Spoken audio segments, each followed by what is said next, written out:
அல்ஹம்துலில்லாஹி ரப்பில் ஆலமீன் வஸ்ஸலாத்து வஸ்ஸலாமு அலா ரசூலில்லாஹி வ ஆலிஹி வ ஸஹ்பிஹி அஜ்மஈன் வமன் தபிஅஹு வ தாஅஹு பித்தீனி இலா யௌமித்தீன். பெருமதிப்பிற்கும் மரியாதைக்கும் உரிய எல்லாம் வல்ல அல்லாஹுவின் நல்லடியார்களே, அல்லாஹுடைய பேரருளால் வாரந்தோறும் வெள்ளிக்கிழமை மக்ரிபு தொழுகையை தொடர்ந்து நடைபெறக்கூடிய மார்க்க சொற்பொழிவு நிகழ்ச்சியில் நாம் அனைவரும் பங்கெடுத்திருக்கிறோம். இந்த வாரத்தில் இருந்து இன்ஷா அல்லாஹ் நாம் இதற்கு முன்பாக ஏதாவது ஒரு தலைப்பின் கீழ் தொடர்ச்சியாகவோ அல்லது ஒரு நாளுக்கான தலைப்பாக எடுத்து ஒரு சில மார்க்க செய்திகளை நாம் அறிந்து கொண்டோம்.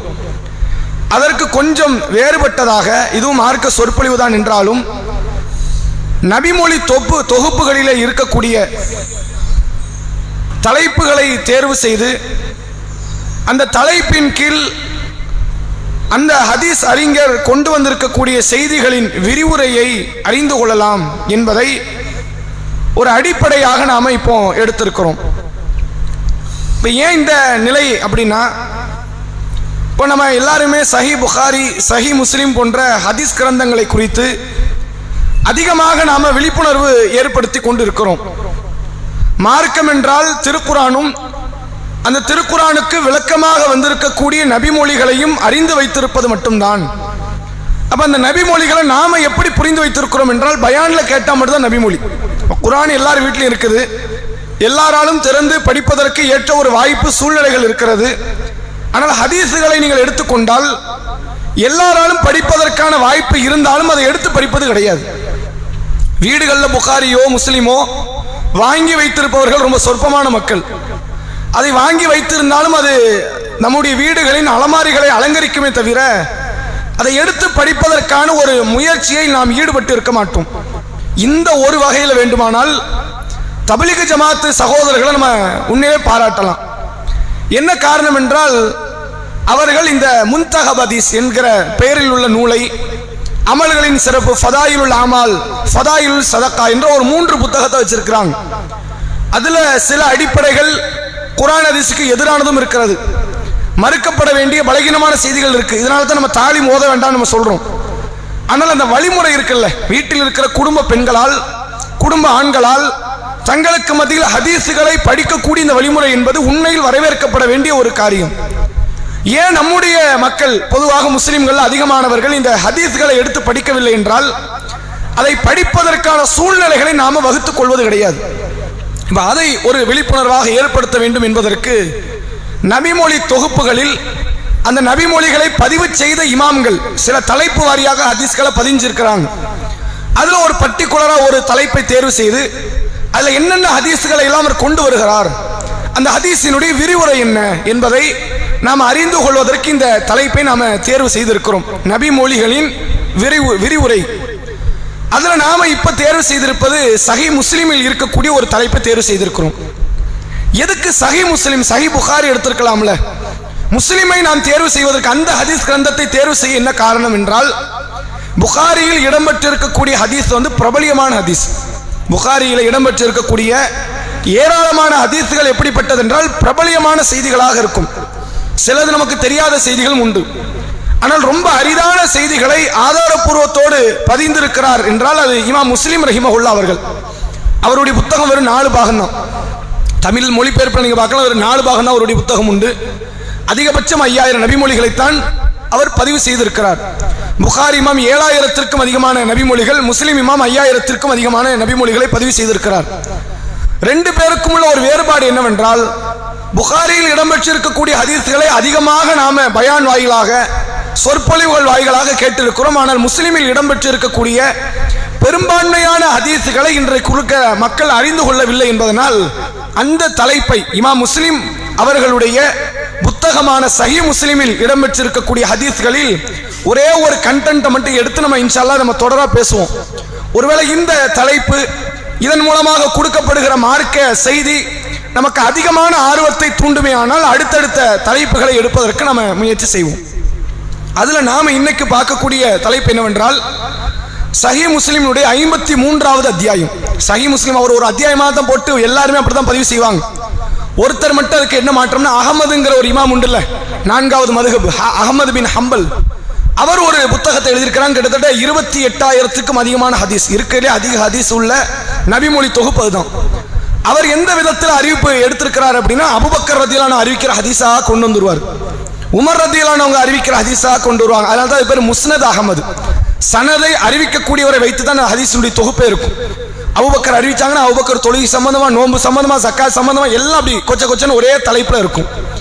ஆனா மற்ற இமாம்கள் யாரெல்லாம், இமாம் புகாரி, இமாம் முஸ்லிம், இமாம் நசை, இமாம் திருமிதி எடுத்துக்கொண்டால் ஒரு தலைப்பை போட்டு அந்த தலைப்புக்குள்ள செய்தியை தான் கொண்டு வருவாங்க. பாங்குன்னு போடுவாங்க. பாங்கு தொடர்புள்ள செய்திகள் மட்டும்தான் அந்த அத்தியாயத்தில் இருக்கும்.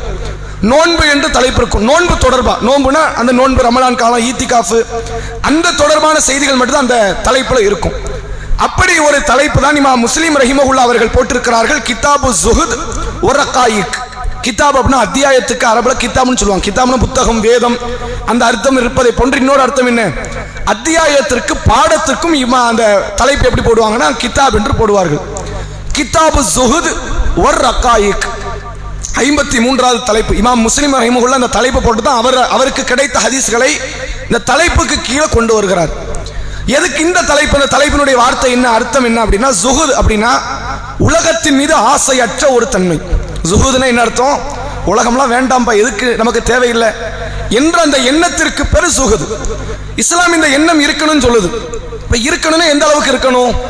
மனைவி கூட வேண்டாம், கல்யாணம் வேண்டாம் அப்படின்னா, நபிமார்கள் திருமணம் முடிச்சிருக்கிறாங்க, பிள்ளைகளை பெற்றெடுத்திருக்கிறாங்க. அப்ப இதெல்லாம் ஸுஹுத்ல வராது. இது எந்த நிலையில கொண்டு போய் விட்டுரும்? துறவரத்தில் கொண்டு போய் விட்டுரும். அல்லாஹ் ஹலாலாக்கி எல்லாத்தையும் எடுப்போம், ஆனா அது மேல ஒரு ஆசை, ஈடுபாடு பெரிய அளவில் இருக்காதுக்கு பேர் தான் ஸுஹுத். மனைவி இருக்கும், பிள்ளைகள் இருக்கும், சொத்து பத்துகள் இருக்கும், வியாபாரங்கள் இருக்கும், நல்ல ஆடைகள் இருக்கும், நல்ல உணவு இருக்கும். ஆனால் என்ன மனசுல ஒன்று ஓடும், இதெல்லாம் என்ன, ஒரு நாள் போகுதான் போகுது, நமக்கு இதெல்லாம் தேவையா, மௌத்துக்கு அப்புறம் இருக்கிற வாழ்க்கை போதுங்கிற அந்த எண்ணத்தை அவ்வப்போது வளர்த்து கொண்டே இருப்பது இருக்குல்ல, அதற்கு பேர் அரபுல ஸுஹுத் என்று சொல்வார்கள். உலகத்தின் மீது பற்றற்றவர்களாக வாழ்கிறது. அப்ப தலைப்பு அவர் எப்படி கொண்டு வராரு? உலக பற்று அற்றதை பற்றிய பாடம் அப்படின்னு கொண்டு வராரு. ஒரு ரகாயிக், ரகாயிக் அப்படின்னா என்ன அர்த்தம்னா தத்துவங்கள்னு அர்த்தம். தத்துவம்னா தெரியும்ல, இப்ப நீங்க பார்க்கலாம், சில முக்கியஸ்தர்கள் விளையாட்டு துறையிலோ அல்லது ஒரு பணக்கார வியாபார துறையிலோ யாராவது சாதனைகளை படைத்திருந்தார்கள் என்றால் அவங்க சில கோட்ஸ் ஒன்று கொடுப்பாங்க, தத்துவங்கள் சொல்லுவாங்க. இப்போ உதாரணத்துக்கு ப்ரூஸ்லி என்ற ஒரு மனிதர் உண்டு. சமீபத்தில் ஒரு 30 ஆண்டுகளுக்கு முன்பாக மரணித்த, ஆனால் உலகத்தின் தற்காப்பு கலைக்கு பெரும் வித்துவான் அப்படின்னு சொல்லணும்னா அது ப்ரூஸ்லியை சொல்லலாம். அந்த மனிதர் வாழ்ந்தது 30 வருஷம் கூட முழுமை பெறலை. 30 வருஷத்துக்குள்ள, அதுக்கு நெருக்கத்தில் 30 ஒரு 40 அதுக்குள்ள அந்த ஒரு இளமை பருவத்தில் மௌத்தாயிட்டார். ஆனால் தற்காப்பு கலையில இன்ன வரைக்கும் அந்த மனிதர் செய்த அந்த சாதனையை இதுவரைக்கும் அவனு முறியடிக்க முடியல. அவர் செஞ்சு வச்சிருந்த சாதனை இருக்குல்ல, அந்த சாதனை இதுவரைக்கும் இன்னொரு நாள் முறியடிக்க முடியல. அப்படிப்பட்ட தற்காப்பு கலையில் ஒரு பெரும் ஜாம்பவானாக வாழ்ந்த ஒரு மனிதர் ப்ரூஸ்லி. அவரெல்லாம் சில தத்துவங்கள் பேசியிருக்கார். யாரெல்லாம் உலகத்தில் சாதனை படைக்கிறார்களோ அவங்க வாழ்க்கையில் பட்ட கஷ்டங்கள், அதற்கு பிறகு கிடைத்த வெற்றி, இதையெல்லாம் வைத்து சில தத்துவங்களை சொல்லுவார்கள். இந்த தத்துவத்துக்கு உலகத்தில் ஒரு மதிப்பு இருக்கிறது. இது பேர் தான் பிலாசபிம்பாங்க. இதுக்கு என் பேர் என்ன சொல்லுவாங்க? பிலாசபி. அந்த தத்துவத்திற்கு அந்த தத்துவம் நமக்கு ஒரு நல்ல பாடத்தை சொல்லித்தரும். ப்ரூஸ்லி சொன்ன ஒரு தத்துவத்தை கூட பாருங்களேன். ப்ரூஸ்லி என்ன சொல்லுகிறார் என்றால், நம்ம எப்போதுமே தண்ணீரை போன்று இருக்கணும். அவர் நம்ம எப்போதும் எப்படி இருக்கணுமா? தண்ணி மாதிரி இருக்கணும். கப்பில் ஊத்துனா கப்பு மாதிரி மாறிடும் தண்ணி. தண்ணி எப்படி மாறுது? கப்புடைய ஷேப்புக்கு அது மாறிடும். ஒரு பாத்திரத்தில் ஊத்துங்க, பாத்திரத்தினுடைய ஷேப்புக்கு ஏற்ற மாதிரி மாறிடும். வாயில எடுங்களேன், வாயுடைய ஷேப்புக்கு ஏற்ற மாதிரி மாறும். தண்ணீர் எப்படி இடத்திற்கு ஏற்றவாறு தனது சூழ்நிலைகளை மாற்றுகிறதோ, நாமளும் அப்படி இருந்தால் மட்டும்தான் வாழ்க்கையில வெல்ல முடியும் என்ற ஒரு தத்துவத்தை ஒரு நிலைநாட்டுறார். ஒரு சாதாரண அற்ப உதாரணம், நம்ம அன்றாட பார்க்கிற ஒரு உதாரணம். அந்த உதாரணத்தை வச்சு ஒரு பெரிய காரியத்தை விளக்கிட்டார் இல்லையா? அப்ப மனிதர்கள் அதெல்லாம் பல பாடத்தை படித்தவனால தான் சொல்ல முடியும். சும்மா போற போக்கில் சொல்ல முடியாது. ஏதோ பிறந்தோம் ஏதோ வாழ்றோங்கிறவனால இந்த தத்துவம் பேச முடியாது. தத்துவத்தை யார் பேச முடியும்னா, உலகத்தினுடைய யதார்த்தத்தை அந்த அடி உதைகளுக்கெல்லாம் ஆளாகி பல சிரமத்தைப்பட்டு வாழ்க்கையினுடைய பல அனுபவத்தை பெற்று ஒருத்தர் வெற்றி பெறுவான் பாருங்க. அவன் பேசுற தத்துவம்லாம் நம்ம வாழ்க்கைக்கு அப்படி சூட் ஆகும். கரெக்டா சொல்றானப்பா, என்ன அழகா பேசுறான் அப்படிங்கிற அந்த தத்துவ பேச்செல்லாம் இப்படிப்பட்ட நபர்கள்ட்ட இருந்து மட்டும் தான் கிடைக்கும். அதனால தான் நீங்க பாருங்க, பிலாசபி சொல்லக்கூடிய, கோட் சொல்லக்கூடிய ஆட்கள் எல்லாமே பெரிய ஆட்களா இருப்பாங்க. ஒன்று வியாபாரத்தில் அவர்கள் வளர்ந்திருப்பார்கள், அல்லது அவர்கள் விளையாட்டுத் துறையில் வளர்ந்திருப்பார்கள், வேறு வேறு ஏதாவது ஒரு காரியத்தில் அவர்கள் பெரும் வளர்ச்சி அடைந்திருப்பார்கள். இவர்கள் மட்டும்தான் தத்துவத்தை சொல்லக்கூடிய இடத்தில் இருப்பார்கள். அப்படியாக இஸ்லாம் சொல்லி கொடுத்த தத்துவம் என்னெல்லாம் இருக்கு, அதை இந்த தலைப்புகளை கொண்டு வர்றார். எதுக்கு இந்த தலைப்பு? கிதாபு ஸுஹுத் வ ரகாயிக், அதாவது உலக பற்றின்மை தன்மையை பற்றியும் தத்துவங்களை பற்றி மார்க்கம் என்னெல்லாம் சொல்லி இருக்குது. ஒரு மனுஷனுடைய உள்ளத்தை நோண்டி பார்க்கிற பதம் பார்க்கக்கூடிய தத்துவம்லாம் மார்க்கம் சொல்லி இருக்கிறது. அது என்னவெல்லாம் இருக்கிறது என்பதை இந்த தலைப்பின் கீழ் கொண்டு வருகிறார். கிட்டத்தட்ட 70க்கும் அதிகமான ஹதீஸ் இந்த தலைப்பில் அவர் பதிவு செய்திருக்கிறார். 18 தலைப்புகள் கீழே, உட்தலைப்பு 18 தலைப்பு இருக்கு. அந்த 18 தலைப்பில் 70க்கும் அதிகமான ஹதீஸுகளை பதிவு செய்திருக்கிறார். இந்த ஹதீஸ் எல்லாம் நமக்கு உண்மையிலே ஒரு மனமாற்றத்தை தரக்கூடிய ஹதீஸாக இருக்கும். அதனால இந்த தலைப்பை நம்ம எடுத்தோன்னே நம்ம நேரம் ஒழுன்னு எடுத்திருக்கலாம். கிதாபுல் உது அப்படின்னு எடுத்தா ஒழு எப்படி செய்யணுங்கிறத பற்றி வரும், தொழுகை எடுத்தா தொழுகையை பற்றி வரும். அதெல்லாம் கொஞ்சம் உண்மையிலே அது கேட்கப்பட வேண்டியதுதான். ஆனால் மக்கள்கிட்ட சட்டத்தை பயான கொண்டு போன நீங்கள் எடுபடாது. சட்டத்தை சட்டம் மாதிரி சொல்லணும், ஒரு பயிற்சி மாதிரி வச்சு சட்டமா சொன்னா அது ஏற்படும். சட்டத்தை பயான சொன்னா எப்படி இருக்கும்? கைகளை கழுவணும், காலை கழுவணும் அப்படின்னா அது உண்மையில ஒரு மார்க்க சொற்பொழிவு போன்று இருக்காது, பயிற்சி எடுப்பதை போன்று இருக்கும். அப்ப அதனால இப்படி இந்த தலைப்பை நம்ம தேர்வு செய்திருக்கிறோம் அப்படிங்கறத உங்களுக்கு முதலாவதாக நினைவுபடுத்திக் கொண்டு அந்த ஹதீஸின் ஒவ்வொன்றாக பார்ப்போம். அந்த ஹதீஸ் கிதாபு ஸுஹுத் வ ரகாயிக் என்ற அந்த தலைப்பின் கீழ் வரக்கூடிய முதல் ஹதீஸ் 2956. இதுல இருந்து நம்ம தொடர்ச்சியா ஒவ்வொரு ஹதீஸா வரிசையா தான் பார்க்க போறோம். ஒவ்வொன்றும் ஒண்ணுக்கு ஒன்று சம்பந்தமே இருக்காது. ஒரு பயான் நம்ம பார்த்தோம், இங்க பொறுமை சம்பந்தமா பேசுறோம். பொறுமை சம்பந்தமா குர்ஆன்ல என்னெல்லாம் அல்லாஹ் சொல்றான்னு பேசிக்கிட்டே வருவோம். பொறுமை சம்பந்தமா ரசூலுல்லாஹ் என்னெல்லாம் சொன்னாங்க அப்படின்னு அந்த தலைப்புக்கு சம்பந்தப்பட்டது பார்ப்போம். இதுல எப்படி அப்படின்னா நம்ம ஒரு ஹதீஸ் பார்க்கிறோம்னா அடுத்த ஹதீஸ் அதுக்கு பெரிய அளவில் சம்பந்தம் இருக்காது. ஆனா நமக்கு ஏதாவது ஒரு உள்ளத்தை ரணமாக்கக்கூடிய ஒரு செய்தி அதுல இருக்கும் என்ற அடிப்படையில் இந்த தலைப்பை தேர்வு செய்து 2956வது நபிமொழி. இந்த செய்தியை அறிவிக்கக்கூடியவர் அபூ ஹுரைரா ரலியல்லாஹு அன்ஹு அவர்கள் அறிவிக்கிறார்கள். கால ரசூலுல்லாஹி ஸல்லல்லாஹு அலைஹி வஸல்லம், அல்லாஹ்வுடைய தூதர் அவர்கள் சொன்னார்கள், அத்துன்யா சிஜ்னுல் முஃமினி வ ஜன்னத்துல் காஃபிர். இந்த உலகம் இருக்கிறது சிஜின், துன்யான்னு என்ன அர்த்தம்? உலகம்னு அர்த்தம். துன்யாங்கிற வார்த்தைக்கு என்ன அர்த்தம்? உலகம். உலகம்னா உலகத்தினுடைய எல்லா விதமான அருள் வளங்களும் சேர்ந்து துன்யா என்பதை குறிக்கும். அத்துன்யா, இந்த உலகம் என்பது சிஜின். சிஜின்னா சிறைச்சாலைன்னு அர்த்தம். சிஜின் என்ன அர்த்தம்? ஜெயிலுக்கு அரபுல சிஜின். நீங்க குர்ஆன்ல பார்க்கலாம், சிறைச்சாலை சம்பந்தமாக ஒரு அத்தியாயத்தில் பேசப்படுது. எந்த அத்தியாயம்? யூசுப் அலைஹிஸ்ஸலாம் சிறையில் அடைக்கப்பட்டார்கள், பிறகு சிறையிலிருந்து வெளிவந்தார்கள் என்ற சம்பந்தமாக பேசப்படுவதனால் அதுல வர வார்த்தையெல்லாம் நீங்க பார்க்கலாம். சிஜின், சாஜின்னா சிறைவாசி என்று அர்த்தம். இது மாதிரியான வார்த்தைகள். சிஜின் என்றால் சிறைச்சாலை என்று மார்க்கம் சொல்கிறது. அப்போ அத்துன்யா, இந்த உலகம் இருக்கிறது சிஜின், சிலருக்கு அது சிறைச்சாலையை போன்று. அல் முஃமின், யாரெல்லாம் இஸ்லாம் சொன்ன நிலைப்பாட்டை ஏற்று நம்பிக்கை கொண்டு வாழ்கிறார்களோ அவர்களுக்கு இந்த உலகம் எப்படி? அது சிறைச்சாலையை போன்று இருக்கும். ஜன்னத்துல் காஃபிர், ஜன்னத்துன்னு என்ன அர்த்தம்? சொர்க்கம். ஜன்னத்துங்கிறதுக்கு வேற அர்த்தம் இருக்கிற. தோட்டத்துறவுக்கும் ஜன்னத்துன்னு சொல்லுவாங்க. ரசூலுல்லாஹ் இங்க மென்ஷன் பண்றது எதை? சொர்க்கம்னு சொல்றாங்க. ஜன்னத்துல் காஃபிர், இறை மறுப்பாளர்களுக்கு, இஸ்லாத்தை புரியாத ஏற்றுக்கொள்ளாத மக்களுக்கு இந்த உலகம் எப்படி இருக்குமா? சொர்க்கம் மாதிரி இருக்கும். ஒரே உலகம் தானே, நான் வாழ்ற இடத்துல தான் அவனும் வாழ்றான். நான் ஈமான் கொண்டிருக்கிறேன் அல்லது நான் இறை மறுப்புல இருக்கிறேன், அவன் ஈமான் கொண்டிருக்கிறான் அல்லது அவன் இறை மறுப்புல இருக்கிறான். எல்லாரும் ஒரே உலகத்துல வாழ்றோம். நான் வாழ்ற இதே பகுதியில, இதே நாட்டில், இதே மொழியில, இதே நிறத்துல, அல்லது ஒரே தாய்க்கு பிறந்த பிள்ளைகள் கூட இருக்கலாம். ஒரே தாய்க்கு 2 பிள்ளைங்க. ஒரு பிள்ளை இஸ்லாத்தில் இருக்கலாம், ஒரு பிள்ளை இஸ்லாத்துக்கு மாற்றமாக இருக்கலாம். கணவன் மனைவியாக இருப்பார்கள். கணவன் ஒன்று இஸ்லாத்தில் இருக்கலாம், மனைவி இஸ்லாத்திற்கு மாற்றமாக இருக்கலாம். ஆனா ரசூலுல்லாஹ் என்ன சொல்றாங்க? இறை நம்பிக்கை கொண்டவனுக்கு இந்த உலகம் ஒரு மாதிரி காட்சி தருமா? இறை மறுப்பாளனுக்கு அந்த இதே உலகம் தான், சேம் பர்டிகுலர் அதே உலகம், அவனுக்கு வேற மாதிரி இந்த உலகம் காட்சி தரும். எப்படி காட்சி தரும்? இறை நம்பிக்கை கொண்டவனுக்கு இது சிறைச்சாலையை போன்றும், இறை மறுப்பாளர்களுக்கு இது எப்படி? சொர்க்கத்தை போன்றும் இருக்கும் என்று அல்லாஹ்வுடைய தூதர் அவர்கள் சொன்னார்கள். என்ன காரணம்? 2 பேரும் வாழ்ற ஒரே உலகம், ஒரே நாடு, ஒரே பகுதி. அவன் உடுத்துற ஆடை இவன் உடுத்துற ஆடை ஒண்ணு, அவன் சாப்பிடுற சாப்பாடு இவன் சாப்பிடுற சாப்பாடு ஒண்ணு. ஆனால் அவனுக்கு மட்டும் ஜெயிலில் இருக்கிற மாதிரி இருக்குமா, இவனுக்கு மட்டும் அடடா என்ன சுதந்திரம்டா அப்படிங்கிற ஒரு எண்ணத்தை இது தருமா? அது எப்படி தருகிறது? அல்லாஹ்வுடைய தூதர் அவர்கள் சொல்கிறார்கள், தரும். நாங்க எதனால் அப்படி சொல்கிறார்கள்? இந்த வார்த்தைக்கான உண்மையான ஆழமான அர்த்தம் என்ன என்றால், இறை நம்பிக்கை கொண்டவர்கள் இருக்கிறாங்கல்ல, அவன் எடுக்கிற காரியத்திலெல்லாம் இஸ்லாம் ஒரு தடையா நிற்கும். வியாபாரம் பண்றியா, வட்டி வாங்காத, வட்டி கொடுக்காத, மோசடி பண்ணாத, திருடாத, ஏமாத்தாத, பொய் சத்தியம் செய்து உன் வியாபார பொருட்களை நீ விற்காத என்று வியாபாரத்துக்கு மட்டுமே இஸ்லாம் போடுது. ஒரு 100 கட்டளை எடுக்கலாம், அவ்வளவு சொல்லுது.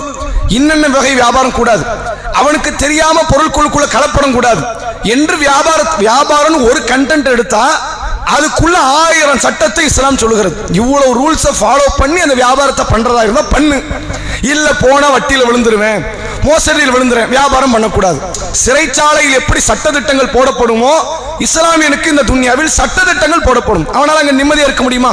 ஒரு ஜெயிலுக்குள்ள போறான், உயர் குலத்தை உயர் மட்டத்தில் இருக்கிறவன் போனா கூட இங்க நல்லபடியா இருக்க முடியாது. அப்படிப்பட்டதுதான் சிறைச்சாலை. சிறைச்சாலையினுடைய வாழ்க்கை நமக்கு வெளியிருந்து பார்க்கும்போது எப்படி தோணும் அப்படின்னா, அது உண்மையில அங்க சொகுசு கொடுக்க உண்மையை சொகுசு கொடுக்குறாங்க. வாரத்திற்கு ஒரு வகையான உணவு கொடுப்பதும் படம் போட்டு காட்டுறதும் இது மாதிரியான நிகழ்வுகள் அங்க இருக்கலாம். அங்கேயே கூட சாராயம் விற்பனை செய்யப்படும், அந்த இடத்துல பீடி சிகரெட் விற்பனை செய்யப்படும். என்ன நடந்தாலும் சரி அங்க இருக்கிற மாதிரியான ஒரு மன நெருக்கடி வேற எதுவும் கிடையாது. சிறைச்சாலைக்கு போயிட்டு வந்தவன்ட்டு கேட்டுப்பாருங்க, அது ஒரு பெரிய மன நெருக்கடி. அங்க 1008 கண்டிஷன். நம்மளால நிம்மதியா இருக்க முடியாது. இங்க வீட்டுல தூங்குறோம்னா நம்ம இஷ்டம் தான். நான் எப்பனாலும் எந்திப்பேன், எப்பனாலும் தூங்குவேன், நான் எப்பனாலும் வேலைக்கு போவேன், எப்பனாலும் வீட்டுக்கு வருவேன், நான் என்னனாலும் செய்வேங்கிற ஒரு நிம்மதி இருக்கும்ல. இது சிறைச்சாலையில கிடையாது. சிறைச்சாலையில் ஒருவன் என்ன கஷ்டத்தை அனுபவிப்பானோ அந்த கஷ்டத்தை ஒரு இறை நம்பிக்கை கொண்டவன் துன்யாவில் அனுபவிப்பான். அதனால தான் ரசூலுல்லாஹ் சொன்னாங்க, சிஜ்னுல் முஃமின், இதை இறை நம்பிக்கை கொண்டவனுக்கு ஒரு சிறைச்சாலை. 1008 சட்டம். நீ கல்யாணத்தை முடி, அதுல 1008 சட்டம், பிள்ளையை பெத்தெடு 1008 சட்டம், வழிபாடு செய் 1008 சட்டம், நீ தூங்கினாலும் சட்டம், எந்திரிச்சாலும் சட்டம், நீ பிறந்தாலும் சட்டம், செத்தாலும் சட்டம்.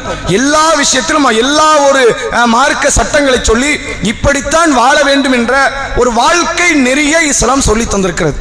நம்மெல்லாம் அப்படின்னா நம்ம இருக்கிறோமா, ஜெயிலில் இருக்கிற மாதிரியே இருக்குது அப்படின்னா நமக்கு பழகிருச்சு. உண்மை என்ன, அந்த சட்டத்திட்டங்கள் எல்லாம் காலப்போக்கில் நமக்கு பழகிருச்சு. ஒரு மாற்று மதத்தில் ஒருவர் இருக்கக்கூடிய ஒருவர் இங்க வந்து ரொம்ப நேரம் இருக்க மாட்டார், இருக்க முடியாது.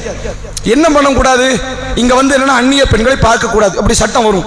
பெண்களாக இருப்பவர்கள் ஆடைகள் அதிகப்படியான ஆடைகள் அணிய வேண்டும், இப்படித்தான் வழிபாடு நடத்தணும், இப்படித்தான் இருக்கணும். ரொம்ப நேரம் இருக்காது. யார் ஈமானை தாங்கி உள்ள வராங்களோ அவங்களால மட்டும்தான் நிலை பெற முடியுமே தவிர சும்மா வந்து பார்த்துட்டு போக முடியாது. ஆனால் மற்ற மதம் இப்படி கிடையாதுங்க.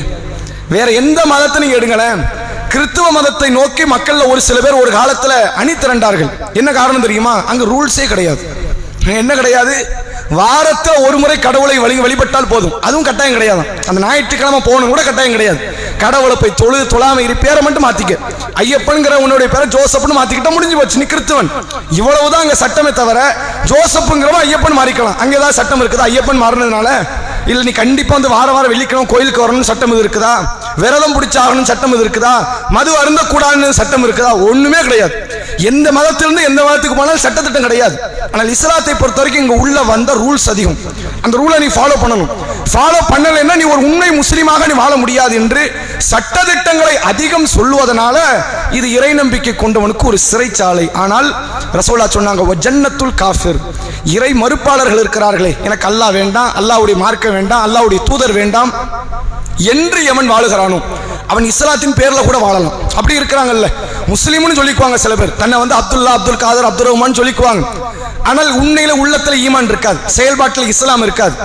அப்படிப்பட்டவர்களுக்கு கூட இந்த உலகம் எப்படிதான் தெரியும், சொர்க்கத்தை போன்று தெரியும். ஏன்னா அவனுக்கு எந்த சட்டமும் கிடையாது. மது வருந்துறதுக்கு அவன் பயப்பட மாட்டான், விபச்சாரம் பண்ண பயப்பட மாட்டான், கள்ளத்தனம் பண்றதுக்கு பயப்பட மாட்டான், வட்டி வாங்குறதுக்கு பயப்பட மாட்டான். உலகத்தில் உள்ளவர்களுக்கு யாருக்கு இவங்களுக்கு வடிகாலே கிடையாது, இவங்களுக்கு என்ன கிடையாது, கடிவாளம் போடப்படாது.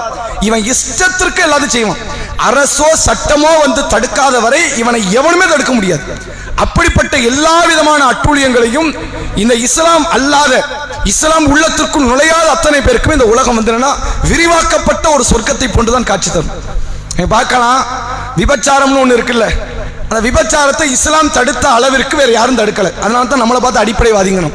பெண்களுக்கு நீ சுதந்திரம் கொடுக்கல, ஆம்பளைகளுக்கு சுதந்திரம் கொடுக்கல, இப்படி வாழ்ந்து நீ என்னத்தை கண்ண போற அப்படின்னு பேசுறான். இவ்வளவு சுதந்திரத்தை நீ கொடுத்தனுடைய விளைவு என்ன தெரியுமா? சென்னையில மட்டும் LGBTQ பேரணி நடத்தலாம். இப்போ 2 நாளைக்கு முன்னாடி கோயம்புத்தூர்ல நடத்தியிருக்கிறான். எங்க நடத்தியிருக்கான்? இப்போ கோயம்புத்தூர்ல இதே வானவில் தோழர்கள், அவனுக்கு பேர் என்னதான், வானவில் தோழர்கள். ஆம்பளையும் கல்யாணம் பண்ணலாம், பொம்பளை கல்யாணம் பண்ணலாம். அவன் சென்னையில மட்டும்தான் பேரணி நடத்தினான்னு பார்த்தா இப்போ அடுத்து கோயம்புத்தூர், இப்போ நாளைக்கு திருச்சி மதுரைக்கு வருவோம், அடுத்து திருநெல்வேலி தூத்துக்குடிக்கு வருவோம். எல்லா பகுதியிலும் இவன் பரவுவான். இவனுக்கு கொடுக்கப்பட்ட சுதந்திரம், நீ என்னமும் பண்ணு, ஆம்பளை கல்யாணம் பண்ண தப்பு கிடையாதுன்னு நீ கொடுத்ததனுடைய விளைவு எந்தெந்த இடத்துல எல்லாம் விபச்சார விடுதிகள் நடந்துச்சுல, இப்ப தமிழ்நாட்டில் விபச்சார விடுதிகள் உண்டு. இந்த விபச்சாரத்தில் ஈடுபட்டிருக்கிற பெண்களை, அந்த பெண்களை மறுவாழ்வின் பக்கம் அழைக்கிறதுக்குன்னு சில தொண்டு நிறுவனங்கள் உண்டு. இஸ்லாத்தில் அல்லாத மற்றவர்கள் வைத்திருக்கிறாங்க. அவன் சொல்ற அடிப்படை போதனை என்ன தெரியுமா? விபச்சாரம் பண்ணாதன்னு சொல்ல மாட்டான், பாதுகாப்பான முறையில் பண்ணுமா. எப்படி சொல்லுவான்? பாதுகாப்பான முறையில் பண்ணு. உயிர்கொல்லி நோய் எய்ட்ஸ் பரவுது, ஒன்னால பரவிடக்கூடாது. அப்ப இவனுடைய போதனை எல்லாம் தீமை தடுப்பதை போன்று இருக்காது. அந்த தீமையை அவளை சேஃபா பண்ணலாம். அதான் சொல்லுவாங்கல்ல, எந்த தப்பு கிடையாதுங்க, தப்ப கரெக்டா பண்ணிட்டா அதான் சரியுமா. எந்த தப்புமே கிடையாதுமா, தப்ப நீ சரியா பண்ணு, கரெக்டா பண்ணு. அப்படி கரெக்டா பண்ணிட்டா தப்பு கிடையாது என்று பேசுகிற அளவிற்கு காலங்கள் போய்விட்டது. அதனால தான் ரசூலுல்லாஹ் சொன்னாங்க, ஈமான் உள்ள நுழையாதவனுக்கு இந்த உலகம் சொர்க்கம், ஈமான் உள்ள நுழைந்தவனுக்கு இந்த உலகம் ஒரு சிறைச்சாலை என்று அல்லாஹ்வுடைய தூதர் அவர்கள் மிக பெரும் வாழ்க்கையினுடைய தத்துவத்தை, ஒரு போதனையை அற்ப வார்த்தைகளை கொண்டு அல்லாஹ்வுடைய தூதர் அவர்கள் தெளிவுபடுத்தினார்கள் என்ற செய்தியை பார்க்க முடிகிறது. அதே போன்று அடுத்த ஒரு செய்தி 2957வது நபிமொழி. ரசூலுல்லாஹ்வுடைய காலத்தில் நடந்த ஒரு சம்பவத்தை நபி அவர்கள் குறிப்பிடுகிறார்கள். என்ன நடக்குது அப்படின்னா, இந்த செய்தி அறிவிக்கக்கூடியவர் ஜாபிர் பின் அப்துல்லா ரதியல்லாஹு அன்ஹு. ஜாபிர் பின் அப்துல்லா ரதியல்லாஹு அன்ஹு அவர்கள் அறிவிக்கிறார்கள், அன்ன ரசூலுல்லாஹி ஸல்லல்லாஹு அலைஹி வஸல்லம் மர்ர பிஸூகி தாகிலன் மின் பாதில் ஆலியா. மதீனாவில் ஆலியா என்ற ஒரு கடை தெரு ஒன்று இருக்கு. ஆலியான்னு சொல்லி ஒரு மார்க்கெட், கூலக்கடை பஜார்னு இருக்குல்ல, அந்த மாதிரி ஆலியான்னு மதீனாவில் இருந்த ஒரு மார்க்கெட் பகுதி. நபி அவர்கள் அந்த கடை தெருவை கடந்து செல்கிறார்கள். அதுல வரக்கூடிய சூக்குங்கிறது, இப்போ இங்க கூட ஒரு கடை இருக்குல்ல, சூக்குன்னு அரபுல என்னன்னா கடை தெருன்னு அர்த்தம். சூக்குங்கிறது கடை அப்படிங்கிறதுக்கு அரபுல சொல்ற ஒரு வார்த்தை. அதைத்தான் இங்க இருக்கிற ஒரு கடைக்கு கூட பேரும் வச்சிருக்கிறாங்க. அவன் மர்ரபி சூக், நபி அவர்கள் ஒரு கடை தெருவை கடந்து செல்கிறார்கள். தாகிலம் பாதி ஆலியா, ஆலியா என்று அழைக்கப்படக்கூடிய அந்த ஊரில் இருக்கிற ஒரு கடை தெருவை நபி அவர்கள் கடந்து செல்கிறார்கள். ஒன் நாசு கனஃபை, அதாவது நபி அவர்களை சில மக்களும் பின்தொடர்ந்து, சஹாபாக்கள் பின்தொடர்ந்து சென்று கொண்டிருக்கிறார்கள். அந்த நேரம் மர்ர பி ஜத்தி அசக்க மையத், நபி அவர்கள் ஒரு செத்து போன, காதுகள் எல்லாம் சிறுத்த அழுகிய நிலையில, புண்ணு வந்த நிலையில ஒரு ஆடு ஒன்று செத்து கிடக்குது. அந்த மார்க்கெட் பகுதியில் ஓரமா குப்பை தொட்டில கிடக்குன்னு வைங்களேன். குப்பை மேடு பகுதிகளில் ஒரு ஆடு செத்து கிடக்கு. எப்படி செத்து கிடக்குது? ஆல்ரெடி அந்த சாவறதுக்கு முன்னாடி அந்த ஆடுக்கு காதுல புண்ணு வந்து, காது சிறுத்த நிலையில அந்த ஆடு ஒன்று மையமாக கிடக்கிறது. நபி அவர்கள் என்ன செய்கிறார்கள்? ஃபஅகதபி உதுனிஹி, அந்த ஆட்டினுடைய காதை நபி அவர்கள் பிடிக்கிறாங்க. அந்த புண்ணு ஆடு இருக்குல்ல, செத்து போன ஆடு, அந்த ஆட்டினுடைய காதை நபி அவர்கள் அப்படி குப்பை கூடத்தில் கிடக்கக்கூடிய அந்த ஆட்டை காதை பிடித்து விட்டு சொன்னார்கள், சும்ம கால ஐயுக்கும் யுஹிப்பு அன்ன ஹாதா லஹு பி, நபி அவர்கள் சொல்கிறார்கள், பி திர்ஹமின், உங்களில் யாராவது சில வெள்ளி நாணயங்களுக்கு உங்களில் யாராவது இந்த ஆட்டை விலை பேசுவதற்கு விரும்புவீர்களா? ரசூல் என்ன கேட்கிறாங்க? செத்து போயிடுச்ச அந்த ஆடு சாவறதுக்கு முன்னாடியே பல பலகீனத்தோடு புண்ணு வந்துதான் செத்து இருக்கிறது. அந்த ஆட்டினுடைய காதை நபி அவர்கள் பிடித்து காட்டி, இந்த ஆட்டை உங்களில் யாராவது சில வெள்ளி நாணயங்களுக்காக வேண்டி விலை கொடுத்து வாங்குவதற்கு விரும்புவீர்களா அப்படின்னு கேட்கிறாங்க. நம்ம வாங்குவோமா? வாங்க மாட்டோம். அந்த ஆட்டுக்கு ஒரு சின்ன சின்ன குறையோடு உயிரோடு இருந்தாலும் வாங்க மாட்டோம். ஆனால் காசு கொடுத்துலாம், நீ ஃப்ரீயாவா கொடுக்குற, நம்ம அப்படி தானே கேட்போம். ஃப்ரீயா கொடுத்தா ஒரு நொண்டி ஆட்டை கூட வாங்கிட்டு போய் வீட்டில் வச்சு சாப்பிடலாம், பிரச்சனை இல்லை. ஒரு குருட்டு கோழி எடுத்துட்டு போய் குழம்பு வச்சு சாப்பிடலாம், பிரச்சனை இல்லை. நீ ஃப்ரீயாவா கொடுக்குற, காசுக்கு கொடுக்குற. அப்ப அதனுடைய தரத்தை நம்ம எதிர்பார்ப்போம். அந்த காசுக்கு ஏற்ற குவாலிட்டி அங்கே இருக்கணும் எதிர்பார்ப்போம். சஹாபாக்கள் அதற்கு பதிலளிக்கிறார்கள், ஃபகாலு மா நுஹிப்பு அன்னஹு லனா பிஷையின், எங்களுக்கு அப்படி ஒன்றின் பக்கம் விருப்பமே கிடையாதுங்கிறாங்க. எங்களுக்கு அப்படி ஒன்றின் பக்கம் விருப்பம் கிடையாது. ஒமா நஸ்னாஉ பிஹி, அதை கொண்டு எங்களுக்கு தேவையும் கிடையாது. அதன் பக்கம் எங்களுக்கு விருப்பமும் கிடையாது. அந்த ஆட்டின் பக்கம் எங்களுக்கு என்ன கிடையாது? எங்களுக்கு எந்த விதமான தேவையும் கிடையாது. அந்த ஆட்டை வாங்குவோம் அல்லாஹ்வின் சோதரி, அதை வச்சுட்டு என்ன செய்ய? கரியாக்கி சாப்பிடலாமான்னு கேட்டால் அது மார்க்கத்தில் ஹராம் வேறு. அப்படி தானே? இறந்து போன பிராணிகளை சாப்பிடக்கூடாது. அது உயிரோடு இருக்கும் போது அது முறையாக இஸ்லாம் சொன்ன அடிப்படையில் அந்த வார்த்தைகளை சொல்லி, பிஸ்மில்லாஹி அல்லாஹ் அக்பர் என்ற வார்த்தைகளை சொல்லி அறுத்து பலியிட்டதை மட்டும்தான் சாப்பிடணும் அப்படின்னு மார்க்கம் சொல்லுது. உயிரோடு அது இறந்து போயிடுச்சு, அதுவே நமக்கு முடியாது. உயிரோடு இருந்தா கூட வாங்க முடியாது, அது நோய் வந்த ஆடு, நாங்க ஏன் வாங்கணும்? அதை நாங்கள் விரும்ப மாட்டோம், அதை கொண்டு எங்களுக்கு எந்த பயனும் கிடையாது, தேவையும் கிடையாது என்று அந்த சஹாபாக்கள் சொல்கிறார்கள். அப்ப நபி அவர்கள் சொல்கிறார்கள், அத்துஹிப்பூன அன்னஹு லக்கும், அது உங்களிடத்தில் இப்படிப்பட்ட ஒன்று உங்களிடத்தில் இருப்பதை நீங்கள் விரும்புவீர்களா? இப்படிப்பட்ட ஒரு ஆடு உங்களிடத்தில் இருப்பதை நீ வாங்க வேண்டாம்பா, சரி இப்படி ஒரு ஆடு உங்ககிட்ட இருக்குது, அதையாவது நீ விரும்புவியா என்று அல்லாஹ்வுடைய தூதர்கள் சொன்னார்கள். காலு வல்லாஹி லவ் கான ஹய்யன் கான, நபி அவர்கள் சொல்லுகிற சஹாபாக்கள் சொல்லுகிறார்கள், கான ஐபன் ஃபீஹி, அதாவது அந்த ஆடு உயிரோடு இருக்குமே ஆனால், எங்களிடத்தில் உயிரோடு இருக்குமே ஆனால், அப்படி இருந்தாலும் அது குறைவுடையதாக இருக்கிறது. அன்னஹு அஸக்கு ஃபகைஃப ஹுவ மையத், அந்த ஆடு உயிரோடு இருந்தாலே அது குறை உள்ளது. இப்ப செத்து வேற போயிடுச்சு, இதை கொண்டு எங்களுக்கு ஏதாவது யூஸ் இருக்குதா? அந்த ஆடு எங்களிடத்தில் இருப்பதையும் நாங்கள் விரும்பல, நாங்க காசு கொடுத்து வாங்கவும் விரும்பல, இலவசமாக கிடைப்பதையும் நாங்கள் விரும்பவில்லை என்பதை சஹாபாக்கள் சொல்கிறார்கள். இப்பதான் ரசூலுல்லாஹ் மார்க்க செய்தி ஆரம்பிக்கிறாங்க. இவ்வளவு நேரம் நடந்ததெல்லாம் உலக ரீதியான உரையாடல். இது வேணுமாப்பா, இது வேணுமா, அது வேணுமான்னு பேசுகிற உரையாடல் நடக்குது. இப்பதான் ரசூலுல்லாஹ் மார்க்கத்தினுடைய அந்த தத்துவத்தை சொல்கிறார்கள். ஃபவல்லாஹி, அல்லாஹ்வின் மீது ஆணையாக, லத்துன்யா அஹ்வன அலல்லாஹி மின் ஹாதா அலைக்கும், இந்த உலகம் இருக்கிறது, முழு உலகம், எத்தனையோ நாடுகள், எத்தனையோ கண்டங்கள், எத்தனையோ கனிம வளங்கள், எத்தனையோ மலைகள், கடல்கள், மரங்கள், செடிகள், இவ்வளவு விஷயத்தை கொண்டிருக்கிற இந்த உலகம் இருக்குது. இந்த உலகம் அல்லாஹ்வுடைய பார்வையில் நீங்கள் எதை அற்பம் என்று நினைத்தீர்களோ அந்த ஆட்டை விட அல்லாஹ் இதை அற்பமாக பார்க்கிறான். அல்லாஹ்வுடைய பார்வையில நீ இந்த ஆடு சும்மா கொடுத்தாலும் வேண்டாங்கிற, காசுக்கு வேண்டாங்கிற, உங்ககிட்ட இருக்கிறத விரும்பலங்கிற, அப்படிப்பட்ட அந்த ஆட்டை எவ்வளவு கேவலமாக கீழ்த்தரமாக இந்த ஆட்டை நீ பார்க்கிறியோ, அல்லாஹ் இந்த துன்யாவை இந்த ஆட்டை விட கீழ்த்தரமாக இந்த முழு துன்யாவை பார்க்கிறான். இவ்வளவு பெரிய கடல், சமுத்திரம், இவ்வளவு பெரிய நிலப்பரப்பு, இவ்வளவு பெரிய கனிம வளங்கள், உள்ளுக்குள்ள இன்னும் எத்தனையோ டன் கணக்கில் தங்கம் இருக்கு, வெள்ளி இருக்கு, வைரம் இருக்கு, எத்தனையோ பல கனிம வளங்கள் நிறைந்த ஒரு பூமி இது. அப்படிப்பட்ட இந்த பூமி இருக்குத ரப்புடைய பார்வையில் இறந்து போன செத்த ஆட்டை விட மோசமானது அப்படின்னாங்க ரசூலுல்லாஹ். என்ன செய்தி? இதுல இருந்து கிடைக்கக்கூடிய அறிவுரையும் பாடமும் என்ன? நபி அவர்கள் இதன் மூலமாக சொல்ல வரக்கூடியது, நம்ம எதுக்காக இவ்வளவு தூரம் உழைக்கிறோமோ, போராடுகிறோமோ, 60 ஆண்டு கால வாழ்க்கை, அது படிப்பாக இருக்கலாம், வாழ்வாதாரமாக இருக்கலாம், வாழுகிற வசிப்பிடமாக இருக்கலாம், பெற்றுக்கொள்கிற உணவு உடையாக இருக்கலாம், எதுவாக இருக்கலாம், அவ்வளவுத்தையும் சேர்த்துக்க 100 வருஷத்தினுடைய போராட்டம் எல்லாம் செத்த ஆட்டை விட அற்பமானதற்குத்தான் நீ போராடி இருக்கிறாய். ரப்பு பார்வையில் அது அப்படிதான்.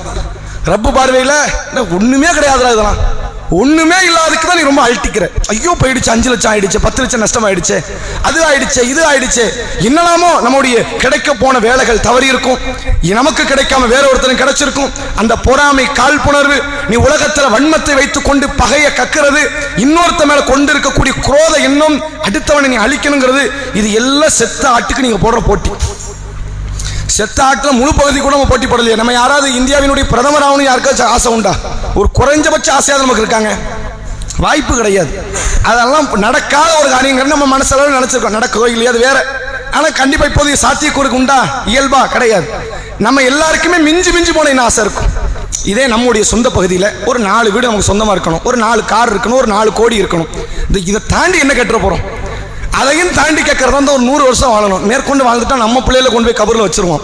அதுக்கு மேலே வாழ இந்த துன்யா நம்மளை விரும்பாது. நம்ம விரும்பினாலும் யாரும் விரும்பாது, பிள்ளைகளை விரும்பாது. எவ்வளவு நாள் தான் நீ இருப்ப, நீயா போறியா, நானா கூட்டு போயிருவாங்கிற அளவுக்கு வந்துருவாங்க. இப்ப இதை தாண்டி நமக்கு வேற எதுவுமே விருப்பம் கிடையாது. அப்படிப்பட்ட இந்த துன்யாவில் ரசூலுல்லாஹ் சொல்லுகிறார்கள், நீ ஆசைப்படுகிற முழு உலகமாவே இருந்தாலும் சரி, அல்லாஹ்வுடைய பார்வையில் செத்த ஆட்டை விட கேவலமான உலகத்திற்குத்தான் நீங்கள் போராடுகிறீர்கள். இந்த தத்துவத்தை ஒருத்தர் ஏத்துக்கிட்டானீங்க, எவ்வளவு கஷ்டம் வரட்டுமே. அட செத்து போன ஆடுப்பது, அது எப்படிப்பட்ட ஆடு? செத்த ஆடு. உங்களுக்கு கிடைக்க வேண்டிய ஒரு பெரும் பொருளாதாரமோ, ஒரு பாக்கியமிக்க ஒரு வாழ்க்கையோ தவறிடுச்சு, செத்த ஆடு. அது போனதெல்லாம் என்னது? செத்த ஆடு. இருக்கிறதெல்லாம் என்னது? செத்த ஆடு. அதுவும் நல்ல ஒரு ஆடு கிடையாது, தரமான 40,000 ரூபாய் மதிப்பிலான ஒரு பெரிய வளமான குட்டிலாம் கிடையாது. அது போய் சேர வேண்டிய கேஸ் தான். அது எப்படிப்பட்டது? உயிரோடு இருந்தாலும் வேண்டாம், செத்தாலும் வேண்டாம், அப்படிப்பட்ட கேஸ் தான் அது. அந்த கேஸுக்கு விட கேவலமானது தான் இந்த உலகத்தில் நீங்கள் பெறுகிற பொருளாதாரமாக இருக்கலாம், இழக்கிற பொருளாதாரமாக இருக்கலாம், நீங்கள் ஆசைப்படுகிற பொருளாதாரமாக இருக்கலாம், அனைத்துமே அப்படிப்பட்டதுதான் என்பதை அல்லாஹ்வுடைய தூதர் அவர்கள் ஒரு மிக பெரும் அற்புதமான ஒரு தத்துவத்தை ஒரு சாதாரண நிகழ்வுல ரசூலுல்லாஹ் நடத்திட்டாங்க. அதனால தான் நபியை போன்ற ஒரு ஆசிரியரை இன்னொரு ஜீனியஸ் இந்த துனியா முன்னால் பார்க்காது. இனிமேல் அல்லாஹ்வுடைய தூதரை போன்று இதற்கு பிறகு ஒரு காலத்தில் இனி இப்படி ஒரு ஆசிரியர் வர முடியாது. பெரும் தத்துவம். இந்த உலகமே எதுல பெருமளவுல போட்டி போட்டுக்கிட்டு இருக்கிறானோ அதை எதோட ரசூலுல்லாஹ் ஒப்பிட்டு பார்த்தாங்க? அற்பமான ஒரு பொருள். அந்த அற்ப பொருள், இந்த பொருளை இதை தாண்டி என்னங்க செய்ய முடியும்? இப்படிப்பட்ட பொருள் கிடைச்சிட்டு புதைக்கிறத தவிர ஏதாவது வழி இருக்குதா? குப்பை கூட அப்படி சும்மா கூட போட முடியாது, நாத்தம் எடுக்க ஆரம்பிச்சு. அதை புதைப்பதை தவிர ஒண்ணும் கிடையாது. அப்ப புதைக்கிற பொருளை விட ரொம்ப மோசமான ஒரு பொருள் தான் இந்த உலகம். அந்த உலகத்துக்கு தான் நீ போட்டி போடுற. வன்மம், குரோதம், காழ்ப்புணர்வு, எரிச்சல், எல்லா விதமான கெட்ட பண்பு இந்த உலகத்துக்கு தான் வருது. நாளைக்கு மவுத்துனா 1 கோடிக்கு ஆசைப்படக்கூடிய நபர்கள் எத்தனை பேர்? அடுத்த 1 மணி நேரத்தில் மரணம் என்றால் 1 கோடிக்கு ஆசைப்படக்கூடிய நபர்கள் எத்தனை பேர்? 1 மணி நேரத்தை செத்து போயிருவேன், 1 கோடி கிடைச்சா நல்லா இருக்கும், வேலை பார்ப்போமா? ஒன்றும் கிடையாது. நம்ம ஆகிரத்தை நம்பவே இல்லைன்னா கூட 1 கோடி மேல ஆசை வராது. அதை எண்றதுக்கு 4 மணி நேரம் ஆகுங்க. 1 கோடி ரூபாய எண்ணி முடிக்க 4 மணி நேரம். வாழ போறது 1 மணி நேரம். எனக்கு 1 கோடி செலவு பண்ணவாது முடியுமா? வாழ முடியும்? ஒண்ணுமே பண்ண முடியாது. அப்ப மறுமையை நம்பாதவனுக்கு கூட இந்த உலகம் நம்முடைய மரணம் என்பது மிக சமீபத்தில் இருக்கணும், அந்த பொருளாதாரத்தின் மீது ஆசை வராது. அப்படி ஒரு சூழ்நிலையில் இருக்கும் பொழுது இந்த துன்யாவை நபி அவர்கள் சொன்னார்கள், அற்பமாக இறந்து போன ஆட்டை விட கேவலமானது என்று அல்லாஹ்வுடைய தூதர் அவர்கள் சொன்ன செய்தியை சஹீஹ் முஸ்லிமினுடைய 2957வது நபி மொழியில் பார்க்க முடிகிறது. அதே போன்று அல்லாஹ்வுடைய தூதர் அவர்கள் சொன்ன இன்னொரு பொருளாதாரம் சம்பந்தப்பட்ட மற்றொரு தத்துவத்தை பாருங்கள். சஹீஹ் முஸ்லிம் 2958வது நபிமொழி.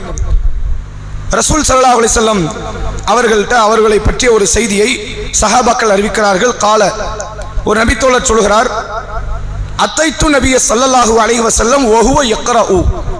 நபி அவர்கள் திருக்குரானில் ஒரு அத்தியாயத்தை ஓதிக்கொண்டிருக்கும் போது நான் அவர்களிடத்தில் போனேன். ரசூலா என்ன பண்றாங்க, ஒரு குரான்ல ஒரு சூறாவை எடுத்து ஓதுறாங்க. அந்த ஓதுற டைம்ல ரசூலா பக்கத்துல நான் போறேன். என்ன சூறா ஓதுறாங்க? நம்ம எல்லாருக்கும் தெரிந்த ஒரு சூறா, அல்ஹாக்கு முத்தகாசுர் ஹத்தா சுருத்துமுல் மகாபிர். இந்த உலகத்தினுடைய அந்த இன்பங்கள் எல்லாம் கபரை சந்திக்கின்ற வரை, மண்ணறையை சந்திக்கின்ற வரை அதன் மீது கொண்டிருக்கிற ஆசை பெரிய அளவுல அந்த மனிதர்களுக்கு கூடிக்கொண்டிருக்கிறது என்ற தொடர்பாக நபி அவர்கள் அந்த அத்தியாயத்தின் சில வசனங்களை ஓதிக்கொண்டிருக்கும் போது இந்த நபித்தோழர் ரசூலா பக்கத்துல போறாங்க. அப்ப ரசூலா அந்த சூராவினுடைய ஒரு வரியை முடித்துவிட்டு நபி அவர்கள் சொல்கிறார்கள், கால யகூலு இப்ன ஆதம், ஆதமுடைய மகன் சொல்லுகிறான். ரசூலா ஃபுல்லா அந்த சூரா முடிக்கல, அல்ஹாக்கு முத்தகாசுர் ஹத்தா சுருத்துமுல் மகாபிர் அப்படின்னு சொல்லி முடிக்கிறாங்க. சொல்லி முடிச்சோன்னு பக்கத்துல நபித்தோழர் இருக்கிறாங்க. அந்த நபித்தோழர் கேட்கும் விதமாக ரசூல்லா ஒரு தத்துவத்தை அங்கே பதிவு வைக்கிறாங்க. நபி அவர்கள் சொல்லுகிறார்கள், யகூலு இப்னு ஆதம், ஆதமுடைய மக்கள் சொல்லுகிறார்கள். வேற யாரும் கிடையாது, மனிதர்கள். நம்ம தான் ஆதமுடைய பிள்ளைங்க. நம்ம ஒண்ணு ஆதமை தாண்டி ஜின்கள் வம்சத்திலேயோ அல்லது மலக்குமார்களுடைய படைப்புல கிடையாது, நம்ம எல்லாருமே மனிதர்கள். ஆதமுடைய பிள்ளைகள் சொல்லுகிறார்கள், மாலி மாலி, என் செல்வம் என் செல்வம் என்கிறார்கள். எதுக்கு எடுத்தாலும் அவனுக்கு அந்த ஒரு எண்ணம், அந்த வீடு இருக்குது என் வீடு, அது அவனுக்கு சொல்றதுல ரொம்ப ஆசை, சந்தோஷம். அந்த கார் இருக்குது என் தங்கச்சி வீட்டுக்காருக்கு நான் தான் கொடுத்தேன், யாருக்கு அவருக்கு நான் தான் கொடுத்தேன், அதெல்லாம் ஏன் பொருளாதாரம், என் தம்பி பையனை நான் தான் படிக்க வச்சேன், இதை நான் தான் செஞ்சேன், நான் இல்லைன்னா அவங்க வாழ்ந்திருப்பாங்களா? எல்லாவற்றையும் தனக்கு உடமையாக்கக்கூடிய எண்ணம் யார்கிட்ட இருக்குது? ஆதமுடைய மகனிடத்தில் இருக்கிறது. என் செல்வம் எதை பார்த்தாலும் அவனுக்கு அதான், இது எங்குள்ளது, அதை சொந்தம் கொண்டாடி கொண்டே இருக்கிறான். ரசூலா சொன்னாங்க, கால வஹல்லக்க இப்னு ஆதம், ஆதமுடைய மகனே உனக்கு என்ன இருக்குன்னு கேட்டாங்க ரசூலா. ஆதமுடைய மகனே உனக்குன்னு என்னப்பா இருக்குது, உனக்குன்னு ஏதாவது இருக்குதா? சொல்லிவிட்டு சொன்னார்கள், மீன் மாலிக்க, உன் பொருளாதாரத்தில் இருந்து உனக்கென்று இருக்கிற செல்வம் என்ன இருக்கிறது? கேட்டுவிட்டு சொன்னார்கள், இல்லாமா அக்கல்த ஃபா அஃப்னைத அவ் லபிஸ்த ஃபா அப்லைத அவ் தஸத்தக்த ஃபா அம்தைத. நபி அவர்கள் சொல்கிறார்கள், நீ உண்டு கழித்ததை விட, நீ உண்டு எதெல்லாம் சாப்பிட்டு முடிச்சியோ, என்னெல்லாம் விருப்பப்பட்டு நிறைய சாப்பிட்டியோ அதை விட, உடுத்து கிழித்ததை தவிர, உண்டு கழித்ததை தவிர, உடுத்து கிழித்ததை தவிர, சதக்காவாக நீ கொடுத்து மறுமைக்காக சேர்த்ததை தவிர உனக்கான செல்வம் என்ன இருக்குன்னு கேட்டாங்க ரசூலா. இன்னும் இப்படி கேட்கிறாங்க, நம்ம பேர்ல தானே வீடு இருக்குது, வீட்டை கொண்டா போற, என் பேர்ல தானே ஆர்சி புக் இருக்கு, கார் என் பேர்ல, Audi car, Ferrari car, Jaguar car என் பேர்ல இருக்கு, காரை கபருக்குள்ள இறக்க போறியா? என்ன உன்கிட்ட இருக்கு? நீ சாப்பிட்டேன்னு சொல்லலாம், நான் இந்த வகையான சாப்பாடை சாப்பிட்டு முடிச்சிருக்கிறேன், உண்டு கழித்தது. இன்னென்ன வகையான ஆடைகளை போட்டு கிழிச்சாச்சு, உடுத்து கிழித்தது.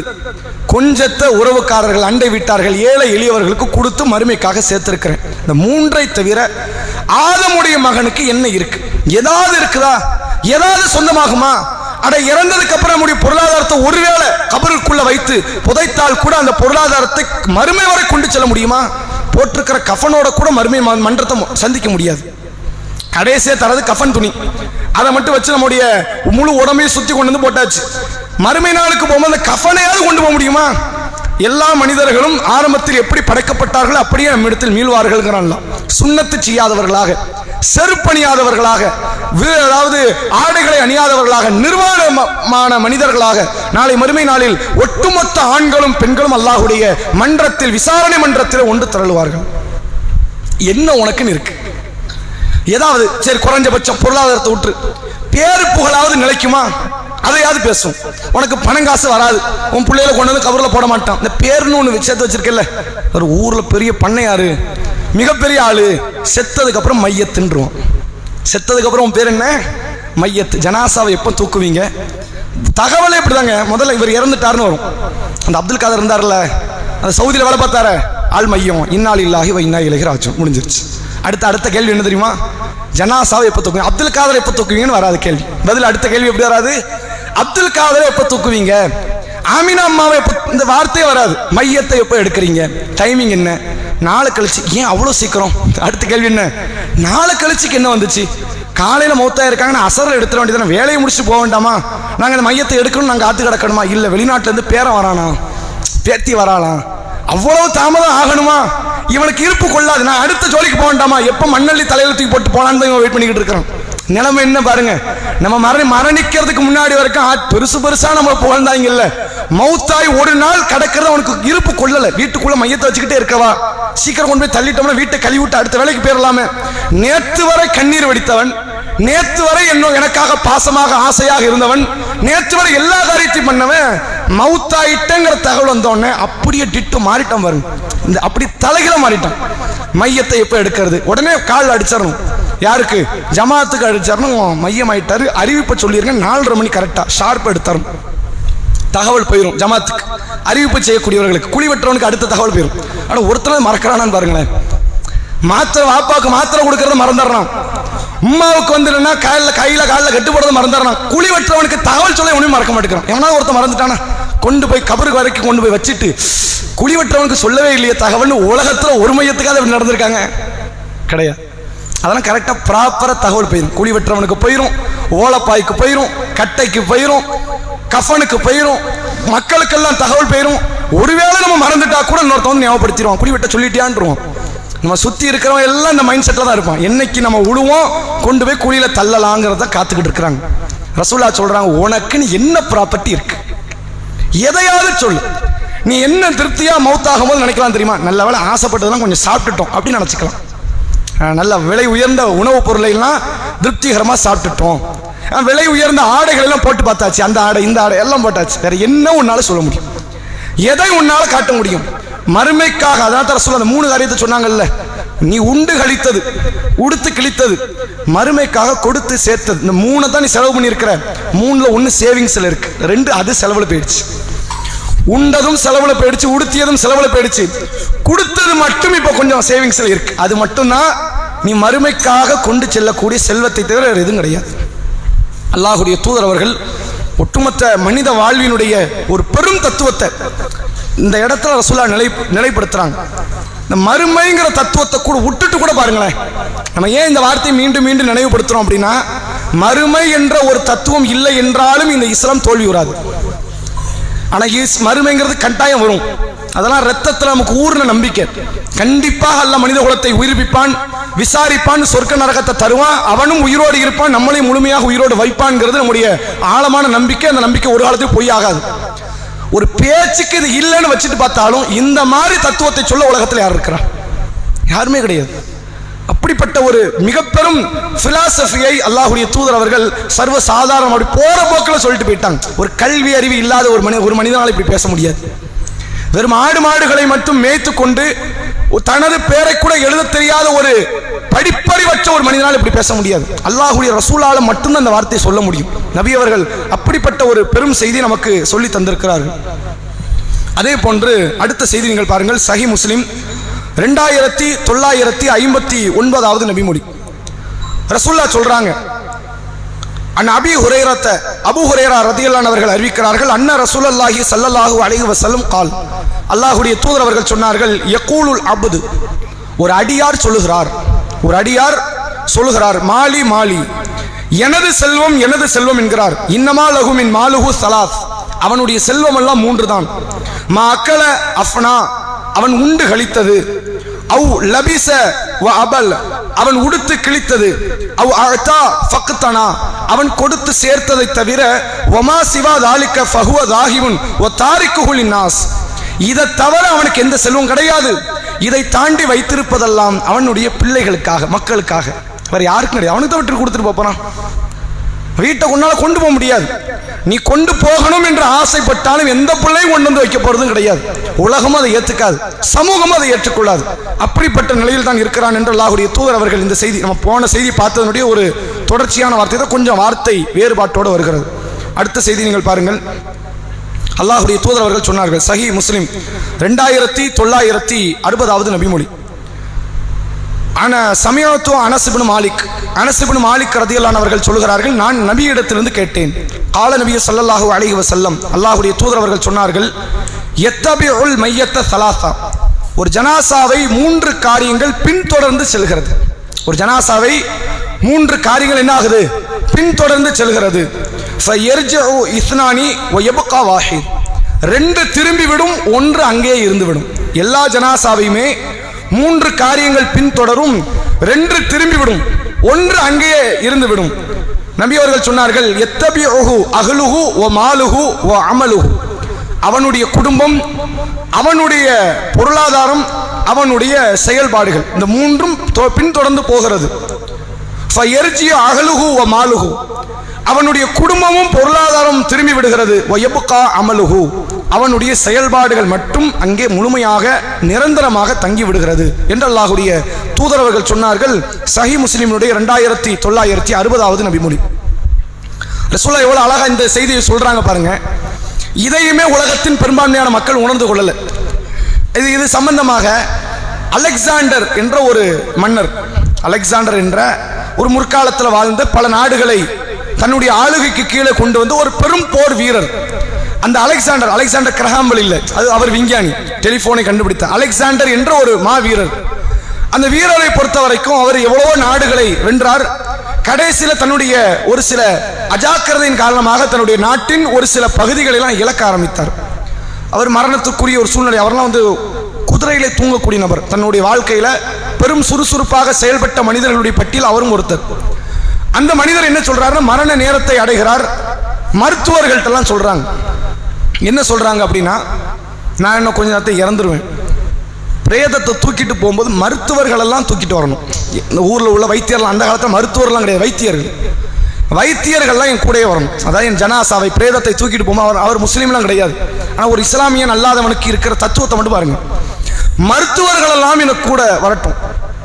என்னுடைய கை இருக்குல்ல, அந்த இடத்தை விட்டு வெளியே அப்படி தொங்க போட்டுருங்க, 2 கையை தொங்க போட்டுருங்க. என் பணத்தை எல்லாம் அப்படி தூக்கி எறிஞ்சுக்கிட்டே, என்னுடைய செல்வத்தை எல்லாம் தூக்கி எறிந்து கொண்டே வாங்க. அந்த இடத்துல பூமாலையை போடுற மாதிரி செல்வத்தை போடுங்க அப்படின்னு. இது எதுக்குன்னு அவர்கிட்ட கேட்கும் போது அவர் விளக்கம் கொடுக்குறாரு. இவ்வளவு மருத்துவர்கள் என் கூடயே ஜனாசாவை பின்தொடர்ந்து வராங்க, ஒருத்தனாலையும் என்னை காப்பாற்ற முடியல. இதை காட்டணும் உலகத்துக்கு. இவ்வளவு பேர் படிச்சிருக்கிறான், ஒருத்தனாலையும் என்னை மறுபடியும் துனியாக்குள்ள கொண்டு வர முடியலைங்கிறது உலகம் தெரிஞ்சுக்கணும். நான் ஏன் கையை விரித்து கொண்டு பணத்தை போட சொன்னேன்? இவ்வளவு பணம் கொட்டுது, ஒரு பணத்தை கூட எடுக்க முடியல. எவ்வளவோ சம்பாதித்தேன், எத்தனையோ நாடுகளை பெற்றேன், எதையுமே கையில கொண்டு போல, வெறுங்கையோட போறேங்கிறத உலகம் தெரிந்து கொள்ள வேண்டும் என்று அந்த மனிதர் சொன்னார். இஸ்லாத்தை அடையல, ஆனால் ஒரு நல்ல தத்துவத்தை, உலகத்தின் யதார்த்தத்தை புரிந்து கொண்ட ஒரு மனிதர். ரசூல் அதைத்தான் சொல்றாங்க, ஒரு மனிதர் இறந்து விட்டால் 3 காரியம் பின்தொடர்கிறது. அவருடைய குடும்பம், அவருடைய செல்வம், அவருடைய செயல்பாடுகள். இந்த குடும்பம்ங்கிறவன், இது எங்க மாமா, எங்க மாமி, சித்தப்பா, பெரியப்பா, எங்க வாப்பா, எங்க உம்மா, என் கணவர், என் மனைவி, என் பிள்ளைங்க அப்படின்னு நம்முடைய குடும்பத்தின் பெயர்களை எல்லாம் சொல்லிக்கொண்டு அந்த ஒட்டுமொத்த ஆரவாரத்தோடு அந்த குடும்பம் வரும்.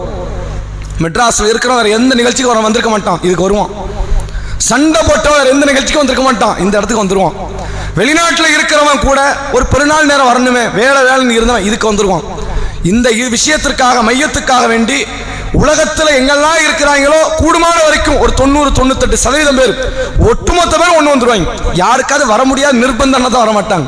அவங்களுக்கு அங்கே வேற ஏதோ பிரச்சனை, வர முடியாது. அவங்கள தவிர மொத்த பேர், அந்த அவனை தெரிந்தவர்கள், அவனுடைய அண்டை வீட்டார்கள், அவனுடைய குடும்பத்தார்கள், உறவினர்கள் எல்லாரும் ஒன்று சேர்ந்துருவாங்க. படித்தவன் முதற்கொண்டு, முன்னாடி காலத்தில் படித்தவங்க கூட தகவல் தெரிஞ்சு வந்துருவான். எல்லாரும் வந்தாச்சா, அந்த உறவு முறைகளோடு கபர் வரைக்கும் போயாச்சு. என் ஃப்ரெண்டு, என் கணவன், என் மனைவி, என் பிள்ளைங்க, என் பெற்றோர்கள், அது வரைக்கும் வரும். அதே போன்று இவர் சேர்த்து வைத்த செல்வம்னா வெறும் பணங்காசு மட்டும் கிடையாது, அவருடைய பதவி பட்டமும் சேர்ந்து வரும். அந்த யார் இறந்தது, இந்த டாக்டர், எந்த டாக்டர், அந்த தெருவில் ஒரு 2 வீடு வச்சிருக்காருல்ல அந்த டாக்டர், அந்த 2 வீடுங்கிற தகவல் கபர் வரைக்கும் வருது. இவர் டாக்டருங்கிறது கபர் வரைக்கும் வரும். இறந்து போனது யாரு? நம்ம ஏரியா கவுன்சிலர், நம்ம சேர்மேனு, இவர் இறந்தார், அவர் இறந்தார், இந்த இயக்கத்தின் தலைவர், இந்த பள்ளிவாசலுடைய தலைவர் இவர் தான் அப்படிங்கிற அந்த பேரு புகழ் கபர் வரைக்கும். தலைவர்ப்பா அப்படிம்பாங்க, கபர் வரைக்கும். கபரை தாண்டினோன்னா தலைவர் போஸ்ட் மாறிடுச்சு. அப்புறம் என்ன தலைவர், எக்ஸ் போட்டுருவானோ, முன்னாள் தலைவர்ன்றோம். என்னாச்சு, கணவருக்கு எக்ஸ் ஹஸ்பண்ட் தானேங்க, அதெல்லாம் உண்மை. பேருக்கு முன்னாடி லேட்டுன்னு செத்துருவான். சாகுல மீது லேட்டு சாகுல மீது ஆயிடுவார். முடிஞ்சிருச்சா? கபருக்கு கொண்டு வந்து சேர்த்த உடனே குடும்ப உறவுகள் எல்லாம் நம்மளை விட்டு அப்படியே விலகி செல்வார்கள். பொருளாதாரங்களும் பேரும் பட்ட படிப்புகளும் எல்லாம் நம்ம விட்டு போயிடும். ஒண்ணுமே யூஸ் கிடையாது. நாம செய்த நன்மைகளும் நாம செய்த தீமைகளும் நம்மோடு இருக்கும். அல்லாஹ்வுடைய தூதர் அவர்கள் இது மட்டும்தான் நிலைக்கும். நீ கவனிக்க வேண்டியது இது மட்டும்தான். உன் செயலையும் உன் நாவையும் உன்னுடைய மனதையும் இந்த செயல்பாடுகளை மட்டும்தான் நீ கவனிக்கணுமே தவிர பணத்தை நீ கவனிக்க வேண்டாம். அது இருக்க போறதே கிடையாது. உனக்கு இருக்க போறது இல்லை, உன் பிள்ளைக்கு இருக்க போறது இல்லை. நீ பிள்ளைக்கும் சேர்க்கிற, அவன் கூட பெற மாட்டானே. நாளைக்கு அவன் சேர்த்துட்டோம்னா அவன் பிள்ளை அடுத்தடுத்த நபர்கள்ட்ட போயிடும். இந்த பணத்தை பொறுத்த வரைக்கும் ஒரு தலையில ஒரு கையில நிற்காது. அது பாட்டு கை விட்டு மாறி போய்கிட்டே இருக்கும். வீடா இருக்கட்டும், நிலமா இருக்கட்டும், பணமா இருக்கட்டும், எதுவா இருக்கட்டும், அப்படியே கை மாறும். நம்ம கிட்ட இருக்கிற பணம், நம்ம கிட்ட இருக்கிற நகை கொஞ்சம் யோசிச்சு பாருங்க. உண்மையிலே இந்த நகை படைக்கப்பட்டது நமக்காண்டியா? அது எத்தனை ஆயிரம் தலைமுறை எவன் கையில இல்லாம இருந்து நம்மகிட்ட வந்திருக்கு. தங்கம் தானங்க. யார் யார் கையில இருந்துச்சோ, பல ஆயிரம் வருஷத்துக்கு முன்னாடி யார் கையில இருந்துச்சோ, இன்னும் 1000 வருஷம் கழிச்சு யார் கையில இருக்க போதோ, நமக்காக வேண்டி படைக்கப்பட்ட தங்கம் அது. இந்த லேண்டே எடுத்துக்கலாம். உங்களுக்குன்னு ஒரு பொதுவான ஒரு லேண்ட் ஒன்று சொந்தமா அப்துல் காதருக்குன்னு வாப்பா எழுதி கொடுத்துருப்பாரு. ஆமினாவுக்குன்னு அம்மா எழுதி கொடுத்துருக்கோம், வாப்பா எழுதி கொடுத்துருப்பாரு. எழுதி கொடுத்தாங்களா? இது ஆமினாவுக்கு அப்துல் காதருக்கு உண்டானதா? உண்மையில இந்த லேண்ட் அல்லாஹ் உங்களுக்குன்னு படைச்சதா? அது இந்த பல ஆயிரம் வருஷத்துல எத்தனையோ தலைமுறைகளை தாண்டி யாரெல்லாம உட்கார்ந்தாச்சு. இன்னும் பல ஆயிரம் வருடங்கள் எல்லாம் உலகத்தை நீட்டுவானே. ஆனால் யார் யாருக்கிட்ட எல்லாம போய் சேரப்போகுது, சம்பந்தமே இருக்காது. உங்க பிள்ளை அவங்க பிள்ளை அவங்க பிள்ளைன்னு போனாலும் நம்ம குடும்பத்தில் இருக்குன்னு அர்த்தம். 2 தலைமுறை தாண்டாது. வீட்டை வித்துட்டு போயிருவோம், லேண்டை வித்துட்டு போயிருவோம். சம்பந்தமே இல்லாத வந்து உங்க உட்கார்ந்துருக்கும், சம்பந்தமே இருக்காது. அப்படிப்பட்ட நிலையில தான் அந்த பகுதிகள் எல்லாம் கொஞ்சம் கொஞ்சமாக கைமாறும், எல்லாம் போயிடும். செயல்பாடுகள் மட்டும் எஞ்சி இருக்கும் என்பதை அல்லாஹ்வுடைய தூதர் அவர்கள் இந்த செய்தியிலே நமக்கு சொல்லித் தருகிறார்கள். அடுத்து ரசூல் ஸல்லல்லாஹு அலைஹி வஸல்லம் அவர்கள் சொல்லி தந்த இன்னொரு முக்கியமான செய்தியை நீங்கள் பாருங்கள். சஹீஹ் முஸ்லிம் 2961வது நபிமொழி. நபிகள் நாயகம் ஸல்லல்லாஹு அலைஹி வஸல்லம் அவர்களுடைய இந்த செய்தி தொடர்பாக அம்ர் இப்னு அவுஃப் என்ற நபித்தோழர் அவர்கள் சொல்லுகிறார்கள். அதாவது அல்லாஹ்வுடைய தூதர் அவர்கள் அன்ன ரசூலுல்லாஹி ஸல்லல்லாஹு அலைஹி வஸல்லம் பாஸ அபூ உபைதா பின் ஜர்ராஹ் இலல் பஹ்ரைன். பஹ்ரைன் என்ற அந்த நாடு, பஹ்ரைன் இப்ப இருக்குல்ல அந்த பஹ்ரைன் தான். அந்த பஹ்ரைன்லாம் ரசூலுல்லாஹ்வுடைய ஆட்சி கீழே இஸ்லாத்தினுடைய கவர்மெண்ட் கீழே வந்துருச்சு. அந்த பஹ்ரைனுக்கு அல்லாஹ்வுடைய தூதர் அவர்கள் முக்கியமான ஒரு நபித்தோழர் அபூ உபைதா அல் ஜர்ராஹ். 10 சொர்க்கவாசியில் இவர் ஒருத்தர்.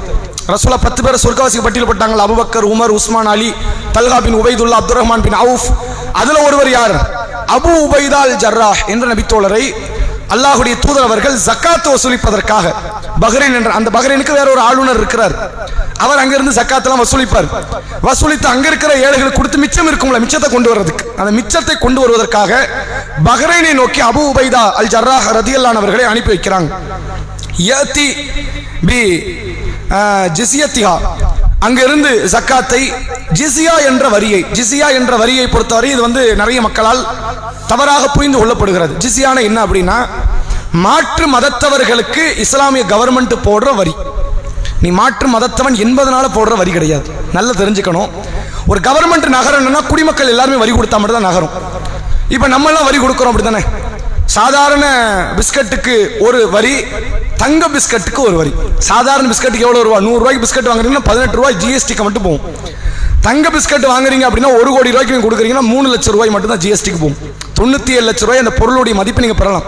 தங்க பிஸ்கட்டுக்கு ஒரு வரி, சாதா பிஸ்கட்டுக்கு ஒரு வரி.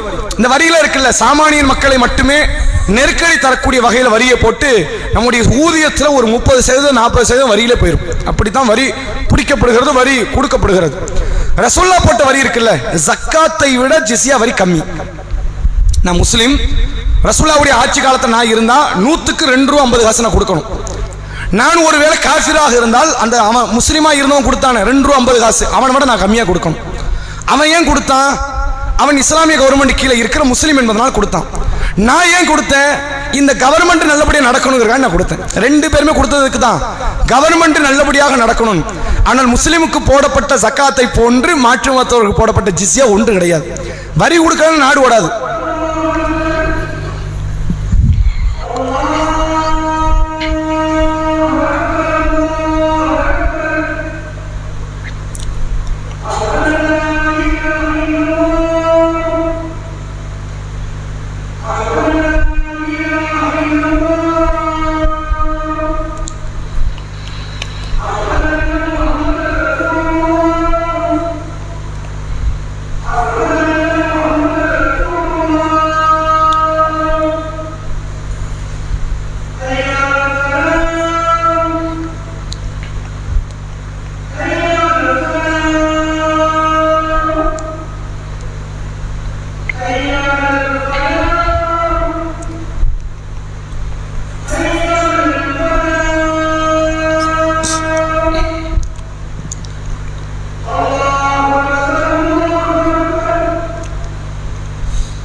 இப்போது இன்றைக்கு மக்களால் கொடுக்கப்படுகிற வரி என்பது, நீங்கள் அந்த வரியை கொஞ்சம் யோசிச்சு பாருங்க. நம்ம இன்கம் வெளியே வருது, வெளியே வந்தோன்னே அதுக்கு ஒரு டாக்ஸ். இன்கம் வெளியே வந்தோடனே அதுக்கு ஒரு டாக்ஸ். இந்த இன்கம் எனக்கு கொடுத்தான் பார்த்தீங்களா, ஒருத்தன் முதலாளியாக இருந்து ஒருவன் கொடுத்தானே, அவன் ஆல்ரெடி டாக்ஸை கட்டி தான் எனக்கு இன்கமே போடுறான். அவன் 100 ரூபாய் லாபம் எடுத்து அதில் ஒரு பொருளாதாரத்தை அவன் எடுத்துக்கொண்டு டாக்ஸையும் கட்டிட்டு அதுல இருந்து எனக்கு ஊதியம் கொடுக்கப்படுறான். ஆல்ரெடி டாக்ஸ் கொடுத்த ஊதியம் தான் அது. அந்த ஊதியம் என்கிட்ட வந்தாலும் நான் என்ன பண்றேன், நான் ஒரு டாக்ஸ் கட்டியாச்சு. அந்த மீதம் இருக்கிற பொருளாதாரத்தில் நான் ஒரு கார் வாங்குறேன், நீங்க கார் வாங்குறதுக்கு ஒரு டாக்ஸ் சரி கட்டியாச்சு. அந்த காரை எடுத்து நான் ரோட்ல போடுறேன், நீங்க டோல் கேட்டுன்னு தெருவுக்கு தெரு ஒருத்தன் நிற்பான், அவன் என்ன போடுவான், அவன் ஒரு டாக்ஸ் போடுவான், சாலை வரி. அது நீ கட்டி அவன் ஆல்ரெடி சாலை வரிங்கிற பேரை தான் அவன் எடுத்திருப்பான் கார் வாங்கணும்னு. என்ன டோல் கேட்டு சாலை பராமரிப்பு என்கிற பேர்ல ஒவ்வொரு இடத்துல வழிப்பறி கொள்ளைக்காரர்கள் தெளிவா ஒரு கடையை போட்டு கம்ப்யூட்டர் உட்கார்ந்து தெளிவா பிடிச்சிருவோம். ஒருவேளை நீங்க கொடுக்காம எஸ் ஆக முடியாது, உங்க நம்பர் பிளேட்டை வச்சு ஆளை பிடிச்சு தூக்கிடுவோம், எங்கனாலும் எடுத்துருவோம். அப்படிங்கிற மாதிரி ஒரு பொருள் தான், ஆனால் வேற வேற விதமான டாக்ஸ் கட்டக்கூடிய ஒரு சூழ்நிலை உண்டு. ரசூல்லா காலத்தில் இன்கமுக்கு மட்டும் தான் டாக்ஸ், அதுக்கப்புறம் எதுக்குமே டாக்ஸ் கிடையாது, எந்த பொருளும் கிடையாது. நம்ம நினைக்கிறோமெல்லாம் என்ன வருமான வரி எங்க கட்டிக்கிட்டு இருக்கிறோம் அல்லது வரி கட்டுறோமான்னு நினைக்கிறோம். நீங்க வாங்குற கொத்தமல்லி கருவேப்பிலையில இருந்து வரி கொடுத்து கட்டுறீங்க. பெட்ரோலுக்கு வரி, டீசலுக்கு வரி, கேஸுக்கு வரி. சின்னதா நீங்க மிளகா பொடி வாங்குறீங்கல்ல, அதுல டாக்ஸுக்குன்னு ஒரு அமௌண்ட் எடுத்துட்டு தான் நம்மகிட்ட நம்முடைய பொருளை விற்கிறோம். எல்லா பொருளுக்கும் வரி கட்டக்கூடிய ஒரு சூழ்நிலை, அநியாய வரியில் வாழ்ந்து கொண்டிருக்கிறோம். ரசூல்லா போட்டது ஒரே வரி, முஸ்லிமுக்கு ஜக்காத்து, முஸ்லிம் அல்லாதவர்களுக்கு ஜிஸியா. நாடு ஓடணும்ல, நாடு ஓடணும்னா வரி கொடுக்கணும்ல. முஸ்லிம் கொடுக்கிற வரியை விட முஸ்லிம் அல்லாதவர்கள் கொடுக்கிற வரி குறைவு. அப்படி இருந்தது. அப்ப அபூ உபைதா ஜர்ராஹ் ரதியல்லாஹு அவர்கள் அந்த ஜக்காத்தை ஜிஸியா வரியை கொண்டு வருகிறார்கள். கொண்டு வர்ற நேரம் எப்ப அப்படின்னா, ஃபகதிம அபூ உபைதா பிமாலிம் மினல் பஹ்ரைன், பஹ்ரைன்ல இருந்து அந்த பொருளாதாரத்தோடு வந்த உடனே ஃபஸமியத்து அன்சார் பிகுதுமி அபி உபைதா, அபூ உபைதாவினுடைய வருகையை அன்சாரி தோழர்கள் அறிந்து கொண்டார்கள். அன்சாரிகள் எல்லாரும் கிடையாது, ஒரு சில ஏழ்மை நிலையில் இருந்த அந்த அன்சாரி தோழர்கள் அபூ உபைதாவினுடைய வருகையை அறிந்து கொள்கிறார்கள். வருகையை அறிந்து கொண்ட உடனே அந்த நேரத்தில் நடக்க பாருங்க, ஃபவாஃபவ் ஸலாத்தல் ஃபஜ்ர் மஆ ரசூலுல்லாஹி ஸல்லல்லாஹு அலைஹி வஸல்லம், ரசூலுல்லாஹ்வோடு மறுநாள் காலை ஃபஜ்ருடைய தொழுகையில கூட்டம் அதிகம். நிலைமை என்ன, எப்போது வளமையா சஹாபாக்கள் தொழுகையில் அலட்சியம் காட்டக்கூடியவர்கள் இல்லை. 198 விழுக்காடு எல்லாரும் வந்துருவாங்க. இந்த ஃபஜருக்கு யார் வரமாட்டாங்கன்னா 2 சாரார். ஒன்று நயவஞ்சகன், அந்த நேரத்தை தலையை காட்ட மாட்டான். பலகீனமான நபி தோழர்களும் வரமாட்டாங்க. இந்த உள்ளம் பலகீனமான உள்ள ஆட்கள் உண்டுல, தொழுகை தானே பார்த்துக்கலாம் அலட்சியம் அப்படிங்கிற அந்த அலட்சிய போக்கு உண்டுல, அப்படியான ஒரு சில நபி தோழர்கள் ஃபஜருக்கு பெரும்பாலும் அவங்க இருக்க மாட்டாங்க. அப்ப அன்றைய நாள்ல அந்த மக்கள் யாரெல்லாம் பலகீனத்தோடு இருந்தார்களோ அந்த மக்கள் எல்லாம் பள்ளிவாசலுக்கு வருகிறார்கள். அப்ப ரசூல்லா தொழுது முடிச்ச உடனே மக்களை பார்த்து திரும்பி உட்கார்றாங்க. ஃபதா அர்ரசூலஹு, ரசூல்லாவை பார்த்து அந்த கஞ்சாடையில வந்துட்டாரா, அவரு எப்படி வந்துட்டாரா, அந்த சக்காத்துக்குன்னு ஒருத்தர் போயிருந்தாரா, ஆள் வந்துட்டார் போல அப்படிங்கிறாங்க. அப்ப ரசூல்லா ஃபத பஸ்ஸம ரசூலுல்லாஹி ஸல்லல்லாஹு அலைஹி வஸல்லம் ஹீன ரஆஹும், அவங்கள பார்த்தோன்னே ரசூலுல்லாஹி சிரிப்பு வந்துருச்சு. இங்க இந்த இடத்துல உண்மையில அந்த தலைவர் என்ன செஞ்சிருக்கணும், நியாயப்படி பார்த்தா கோபம் வந்திருக்கானு, நேத்துக்கு வந்தியா நீ, இப்ப நாளைக்கு நீ வருவியா அப்படின்னு கோபம் வரும். ரசூல்லா அவங்களுடைய அந்த இயலாமை பார்த்தோன்னே சிரிப்பு தான் வருது. ரசூல்லா உடனே அந்த மக்களை பார்த்த உடனே, ஏன்னா அவங்களாம் முன்னாடி முதல் வரிசையில் வந்து உட்கார்ந்து இருக்கிறாங்க, பார்த்த உடனே ரசூல்லா சிரித்து விடுகிறார்கள். சிரித்து விட்டு சும்மா கால நபி அவர்கள் அந்த இடத்துல ஒரு பயான் பண்ண ஆரம்பிக்கிறாங்க. ஒரு சின்ன உரை, சிற்றுரை. ரசூல்லா சொன்னாங்க, அல்லுன்னுக்கும் சமியாத்து அண்ணா அபா உபைதா கதிம பி ஷைஇன் மினல் பஹ்ரைன், சில பொருளாதாரத்தோடு பஹ்ரைனில் இருந்து அபூ உபைதா வந்த தகவலை நீங்கள் அறிந்து விட்டீர்கள் என்று நான் நினைக்கிறேன். உண்மைதானான்னு கேட்கிறாங்க. அவங்க வந்துட்டாங்கிற தகவல் உங்களுக்கு வந்துருச்சு போல அப்படிதானே அப்படிங்கிறாங்க. அப்ப சஹாபாக்கள் அதற்கு ஆமாங்கிறாங்க. ஆமா அல்லாஹ்வின் தூதரே அப்படிங்கிற வார்த்தை, அஜல் யா ரசூலுல்லாஹி ஸல்லல்லாஹு அலைஹி வஸல்லம், அல்லாஹ்வுடைய தூதர், ஆமா தகவல் வந்துருச்சு எங்கள்கிட்ட. இப்போ ரசூலுல்லாஹ் சொன்னாங்க, ஃபவல்லாஹி, அல்லாஹ்வின் மீது ஆணையாக சொல்கிறேன், மல் ஃபக்ர அக்ஷா அலைக்கும், உங்களுக்கு ஏழ்மை ஏற்பட்டு விடும் என்று எனக்கு பயம் இல்லை. நீங்களாம் பஞ்சத்தில் அடிபட்டுருவீங்க, சாப்பாடுக்கு வழி இருக்காது, கையேந்துகிற நிலைமை, பட்டினி பசியில வாழ்வீர்கள், இதை பத்தி எனக்கு பயம் கொஞ்சம் கூட இல்லை, கொஞ்சம் கூட இப்போ வரைக்கும் வரல. சொல்லிட்டு ரசூலுல்லாஹ் சொல்கிறார்கள், வலாக்கின்னி அக்ஷா அலைக்கும் அன் துபுசத்த துன்யா அலைக்கும் கனா கமா புசித்தத் அலாமன் கான கபலக்கும், உங்களுக்கு முன்பு வாழ்ந்த மக்களுக்கு எப்படி பொருளாதாரங்கள் வாரி இறைக்கப்பட்டதோ அப்படி உங்கள் மீது பொருளாதாரம் வாரி இறைக்கப்படுமோ என்று நான் அஞ்சுகிறேன். இந்த இடத்துல மட்டும் பிரச்சனை இல்லை. இதுக்கப்புறம் தான் ரசூலுல்லாஹ் முக்கியமான விஷயத்தை சொல்றாங்க. முன்னாடி உள்ள ஜெனரேஷனுக்கு எங்க செல்வம் வந்துச்சு, ஆது சமுதாயத்துக்கு அல்லாஹ் கொடுத்தான், சமூக சமுதாயத்துக்கு அல்லாஹ் கொடுத்தான், எத்தனையோ பல தலைமுறையினர்களுக்கு அல்லாஹ் செல்வத்தை அள்ளி கொடுத்தான். எந்த அளவுக்கு அப்படின்னா, இவன் இந்த தலைமுறையை அள்ளிக்க இன்னொரு கூட்டம் வராதுங்கிற அளவுக்கு ஆது சமுதாயம் இருந்தது. பாறைகளை குடைந்து பெரும் பொருளாதாரத்தில் இரமுடைய சமுதாயம், அல்ல குர்ஆன்ல பல சமுதாயத்தை பத்தி பேசுறான். இவன மாதிரி ஒரு பொருளாதார வளம் கொண்ட ஒருத்தன் நீ துணியால வரமாட்டான் அப்படின்னு நினைக்கிற அளவுக்கு ஒரு சமுதாயத்திற்கு அல்லாஹ் செல்வங்களை அள்ளி வழங்கி இருந்தான். அப்படிப்பட்ட அந்த சமுதாயத்தை போன்று உங்களுக்கு அல்லாஹ் செல்வத்தை அள்ளி வழங்கி நபி அவர்கள் சொல்கிறார்கள், ஃபதனாஃபஸுஹா கமா தனாஃபஸுஹா, அந்த மக்கள் எப்படி அந்த செல்வத்திற்காக வேண்டி போட்டி போட்டு கொண்டார்களோ அப்படி நீங்களும் போட்டி போட்டு துஹ்லிகஹும் கமா அஹ்லக்தஹும், அவர்களை எப்படி அந்த செல்வம் அழித்து விட்டதோ அப்படி உங்களை இந்த செல்வம் அழித்து விடுமோ என்றுதான் நான் பயப்படுகிறேன். நாங்கள் ரசூலுல்லாஹ் நம்ம ஏழ்மையில போறது ரசூலுக்கு பயம் கிடையாதுங்கிறாங்க. அதெல்லாம் தாண்டி வந்துருவீங்க. அதெல்லாம் ஒரு விஷயமா? அல்லாஹ் ஒரு நாள் மழை கொடுக்க மாட்டான், ஒரு நாள் மழையை கொடுப்பான். கொஞ்சம் யோசிச்சு பாருங்க. போன வருடத்துல ஒரு நவம்பர் மாசம் வரைக்கும் வந்த வெயில் இருக்குத, ஒரு சொட்டாவது மாடி இருந்து வந்துடாதா, மேல இருந்து விழுந்துடாதான்னு இருந்துச்சு. அடுத்த அல்லாஹ் அள்ளி கொடுத்தான் டிசம்பர் ஜனவரியில, போ வாழ் அப்படின்னு. நிலைமை என்ன? தண்ணி வீட்டுக்குள்ள தண்ணி மட்டும் தான் இருக்குது, வேற எதுவுமே இல்லை. தண்ணியை தாண்டி வெளியே போகவே முடியாதுங்கிற அளவுக்கு இறைவன் இது அருள். இது அருள் இல்லாம சோதனையாக மாறினது நம்முடைய சொசைட்டியுடைய சிஸ்டம். அது நம்ம அந்த தண்ணிக்கான சரியான போக்குவரத்தை ஏற்படுத்தாது நம்ம மேல உள்ள தப்பு. ஆனா அது அல்லாஹ் அருளா தான் அதை கொடுத்துருக்கிறோம். அந்த அருளை பாருங்கள். அல்லாஹ்வை பொறுத்த வரைக்கும் ஒரு முறை ஏழ்மையில தங்க வச்சோம்னா அது அப்படி நீடிக்காது, எந்த துணியாலும் நீடிக்காது, எந்த வாழ்க்கையில அல்ல அப்படி பண்ணது கிடையாது. கொஞ்ச நாள் ஏழ்மையில இருக்கும், அடுத்து ஆட்டோமேட்டிக்கா வளர்ச்சி வரும். யூசுப் அலைஹிஸ்ஸலாமுடைய வரலாற்றை கூட பாருங்கள். 7 ஆண்டுகள் வளர்ச்சியில் இருப்பீர்கள், 7 ஆண்டுகள் பட்டினியில் இருக்கும். அது நிரந்தர பட்டினிக்கு தள்ளாது.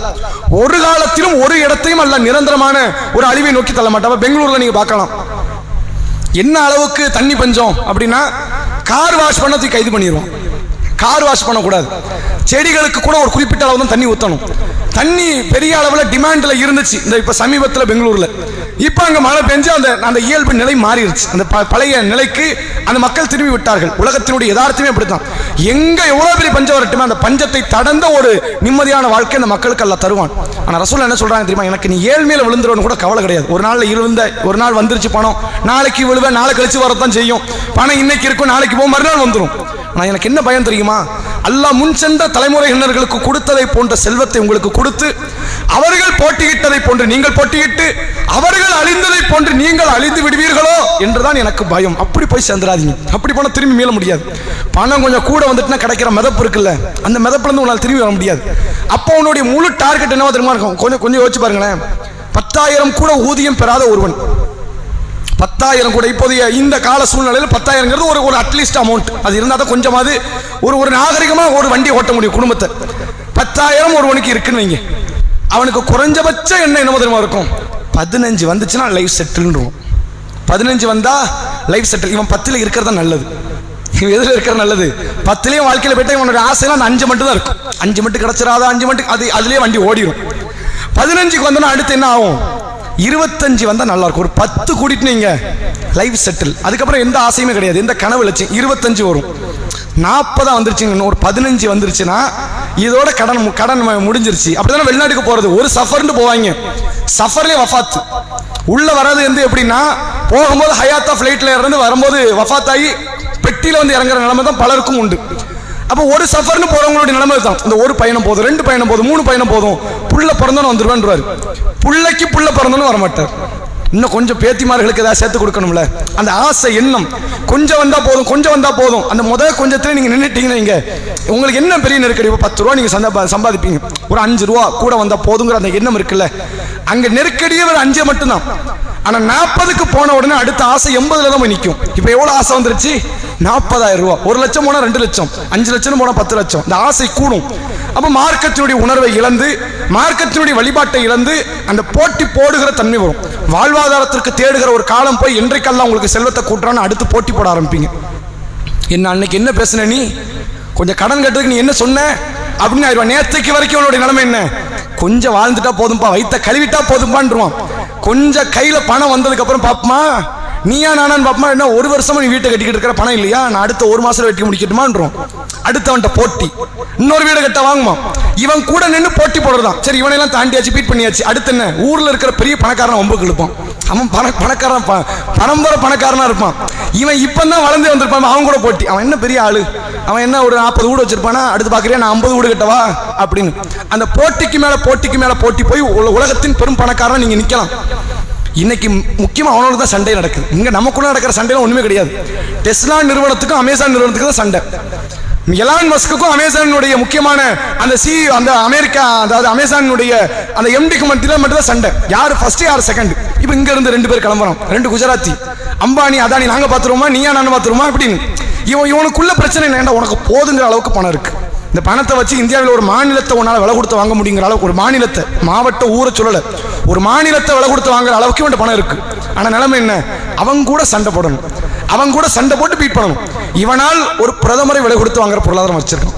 இவன் இருக்கிற பொருளாதாரம் என்னது, ஒரு நாட்டினுடைய ஆட்சியாளனை விலை கொடுத்து வாங்க முடியும். அப்படி விலை கொடுத்து வாங்கி தாங்க இப்ப டம்மியா ஓடிக்கிட்டு இருக்குது வண்டி, சும்மா ஓடுது டம்மி. அது வந்து இவனுடைய பொருளாதாரத்துக்கு அசை போடுவது. அதனால தான் கடந்த தேர்தலில் நீங்க பார்க்கலாம், எலெக்ஷனுடைய ரிசல்ட் வந்து வாரணாசி தொகுதியில் 4 சுற்றுல வந்து மோடி கீழே இறங்குறாரு. 20 லட்சம் கோடி ரூபாய், எவ்வளவு ரூபா, 20 லட்சம் கோடி ரூபாய் பங்கு சந்தையில் அம்பானியுடைய பொருளாதாரம் சரிந்தது. இங்க அடி விழுந்து அங்க அடி விழும், இங்க வளர்ச்சி வந்தாலும் அங்கேயும் வளர்ச்சி வருது. என்ன காரணம், இவர்கள் அனைவருமே இவர்களுக்கு வேலை செய்யக்கூடிய பினாமிகள், சாதாரண அந்த கீழ்மட்டத்தில் இருக்கிறவங்க. நமக்கு தான் இவங்க ஆட்சியாளர், அவனை பொறுத்த வரைக்கும் இவனுக்கு சர்வெண்ட். பிரதமர் யாரு, வீட்டுக்கு வேலை பார்க்குற ஆளு, குடும்பத்துக்கு வேலை பார்க்குற ஆளு. அந்த வட்டி பணத்தை எல்லாம், வரி பணத்தை எல்லாம் கட் பண்ணிட்டு நம்ம யாராவது ஒரு பேங்கை போய் கடன் வாங்குவோம், அந்த கடனை கட் பண்ணி விடுறது, அந்த மாதிரி ஒரு ஆளாகத்தான் அவர்கள் பார்க்கிறார்கள். ஆனா அவனுக்குள்ள இருக்கிற போட்டியும் பொறாமை என்னது, அடுத்த கட்ட பெரிய பணக்காரன் அடிக்கணும். மைக்ரோசாப்டினுடைய நிறுவனர் ஒரு மனிதர் வந்து என்னன்னா உலகத்தின் பெரும் பணக்காரன் ரொம்ப வருஷமா இருந்தான், ஆளை கவுத்தி கீழே கொண்டு வந்துட்டான், அடுத்து இன்னொருத்த மேல வந்துட்டான். அமேசான் இருந்தா அவனை கவுத்தி கீழே கொண்டு வந்து எலான் மஸ்க் இன்னொருத்த மேல வந்திருக்கான். இப்போ ஒவ்வொருத்தருக்கும் போட்டி, யார் ஃபர்ஸ்ட் வரான்னு வருமா அப்படின்னு. பணம் கம்மியா இருக்கிற நமக்கு மட்டும் போட்டி இல்லையா, பணம் கூடி இருக்கிற அவனுக்கும் போட்டி. நபி அவர்கள் அதைத்தான் சொல்கிறார்கள், உங்களுக்கு பணம் கிடைக்கலன்னா கூட பஞ்சாயத்து கிடையாது, என்ன ஒன்னாலும் பண்ணிட முடியும். இப்ப சோத்துக்கு இல்ல, நிலைமை என்ன, கையேந்துவியா, அதை தாண்டி என்ன செய்வ நீ, ஒன்னால ஒண்ணும் பண்ண முடியாது. அப்படி இருக்கிற அந்த வாழ்க்கைக்கு ஏற்ற மாதிரி வாழ கத்துக்குவேன். கொரோனால பழகுன்னு வாங்கல, அந்த மாதிரி வறுமையில பழக நீ ஆரம்பிச்சிருவேன். ஆனால் பணம் வர்றதுதான் பிரச்சனை, அது வந்துருச்சுன்னா உன்னை நிம்மதியாக இருக்க கூடாது என்ற மிகப்பெரிய உலகத்தினுடைய தத்துவத்தை அல்லாஹ்வுடைய தூதர் அவர்கள் அந்த ஃபஜ்ருடைய வேளையில சொல்றாங்க. சொல்லிட்டு இந்த செய்தியினுடைய தொடர்ச்சி வேற ஒரு ஹதீஸ்ல இருக்கு. ரசூலுல்லாஹ் சொல்றாங்க, ஒரு ஆட்டினுடைய கால் குழம்பு இருக்குல்ல, அந்த ஹீல்ஸுக்கு இப்ப மதிப்பே கிடையாது. நம்ம வெட்டி போடும்போது அதையும் சேர்த்து உப்பையில போட்டுருவோம். அன்றைய காலத்தில் அதுக்கு ஒரு மதிப்பு உண்டு. அதை போட்டா ஒன்னும் குழம்புலாம் ருசியான இருக்காது, வாடை இருக்கும். ஆட்டுடைய அந்த மாமிச வாடை இருந்தா போதும்லாங்க, கருவாடு வாடை இருந்தாலே போதும், நமக்கு சோறு உள்ள போய்கிட்டே இருக்கும். கருவாடு இருக்குன்னு அவசியம் கிடையாது, அந்த வாடை தான் நம்முடைய உணவை வந்து உள்ள தள்ளுது. அந்த ஆட்டுடைய குழம்பை வச்சு சால்னா செய்வாங்க, அந்த ஹீல்ஸை மட்டும் வச்சு. ரசூலுல்லாஹ் சொன்னாங்க, அந்த ஆட்டின் குழம்பு இலவசமாக கிடைக்கும் என்றால் இஷா தொழுகைக்கு கூட்டம் நிற்கும். சஹாபாக்களை பார்த்து பேசினாங்க. இதுல இருந்து என்ன தெரியுது அப்படின்னா, அவர்கள் அதற்காக ஆசைப்பட்டு வழிபாடு செய்வார்கள், அந்த அர்த்தம் கிடையாது. மனிதன் இதற்கு ஆசைப்படுவான்.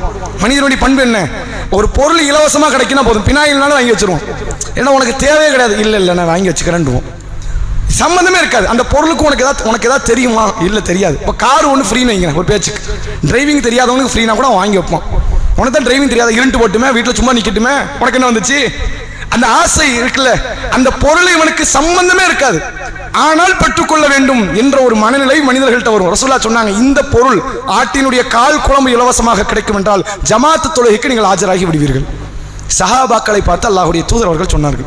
இந்த யதார்த்த உண்மையை நாம் புரிந்து கொள்வோமே, ஆனால் நமக்கு பிரச்சனை என்னன்னா, பணம் கூடுறது தான் பிரச்சனை, பணம் குறையிறது பிரச்சனை இல்லை. இன்னும் ஏழ்மையில விழுந்து சோமாலியா மாதிரி ஆயிட்டோம்னா என்ன நடந்துட போகுதுங்க, கொஞ்சம் யோசிச்சு பாருங்க. முழு இந்தியாவும் சோமாலியா மாதிரி ஆயிடுச்சு. ஹைட்ரோ கார்பன், மீத்தேன், அது இதுன்னு எடுத்து நம்மளை வந்து வறுமையில தள்ளிட்டான். குடிக்க தண்ணி கிடையாது, சாப்பாடுக்கு சோறு கிடையாதுன்னு வைங்க. ஒரு ஓலை குடிசையை போட்டுட்டு வாழ்க்கை ஓடுமா இல்லையா, கண்டிப்பா ஓடிடும். பிரச்சனை எங்க அப்படின்னா, பணம் கூடுவதில் தான் இருக்கிறது, குறைவதில் இல்லை என்று அல்லாஹ்வுடைய தூதர் அவர்கள் ஒரு பெரும் தத்துவத்தை சொன்னாங்க. அதனால பணம் சேர்க்காதீங்கன்னு இஸ்லாம் சொல்லல. சேர்க்காதீங்கன்னு சொல்லி இருந்தா அபூபக்கர் ரலியல்லாஹு அன்ஹு உங்களை சேர்த்தது தப்புன்னு சொல்லி இருக்கணும், சுலைமான் அலைஹிஸ்ஸலாம் சேர்த்தது தப்புன்னு சொல்லி இருக்கணும். வர்ற பொருளாதாரத்தை வச்சுக்க, பிரச்சனை இல்லை, அல்லாஹ் கிட்ட கேளு, அல்லாஹ் தருவான். நபி அவர்கள் பணத்தை கேட்பதற்கென்று துஆலாம் கத்து கொடுத்திருக்காங்க, கேளு, கொடுக்கட்டும். அதுல ஈடுபடுற உன்னுடைய சிந்தனை எதுல மாறிடக்கூடாது, உண்மையான வாழ்க்கையினுடைய தத்துவத்திலிருந்து மாறி போயிடக்கூடாது. இதை விட்டுட்டு இவர் மனைவியை விட்டுட்டு போய் பொருளாதாரம் தேடுவார். எதுக்கு இந்த இலவு பொருளாதாரம்? மனைவியிடத்தில் நேரம் ஒதுக்காமல், பிள்ளைகளிடத்தில் நேரம் ஒதுக்காமல், வழிபாட்டில் நேரம் ஒதுக்காம, கொஞ்சம் தலையை தூக்கி துணியாவை பார்க்க மாட்டார். காலையில 6 மணிக்கு போய் கடையை திறப்பார், நைட்டு 11 மணிக்கு மூடுவார். எதுக்கு இந்த வாழ்க்கை? பெருநாள் அன்னைக்கு தொழுது முடிச்சு போய் கடையை திறப்பார். வியாபாரம் வரல, நல்ல காசு பார்க்கலாம்ல. இன்னைக்கு யாருமே கடையை திறந்துக்க மாட்டான், நான் திறந்தோம்னா வியாபாரம், காசு வரும்.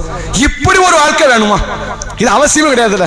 அந்த பொருளாதாரம் வயிற்றை கழுவுவதற்கு என்ற நிலை மாறி எப்படி ஆயிடுச்சு, ஒரு கடை 2 கடை ஆகணும், 2 கடை 4 கடை ஆகணும் என்ற பொருளாதார வளர்ச்சியை நோக்கிய சிந்தனை, இது நம்மை அழித்து விடும் என்று அல்லாஹ்வுடைய தூதர் அவர்கள் சொன்னார்கள். இன்ஷா அல்லாஹ் இதனுடைய தொடர் வசனங்களை நாளை அடுத்த வாரத்தில் நாம் தெரிந்து கொள்வோம். வாஹ்ரு தஅவானா அல்ஹம்துலில்லாஹி ரப்பில் ஆலமீன். அஸ்ஸலாமு அலைக்கும் வரஹ்மத்துல்லாஹி வபரகாத்துஹு. 8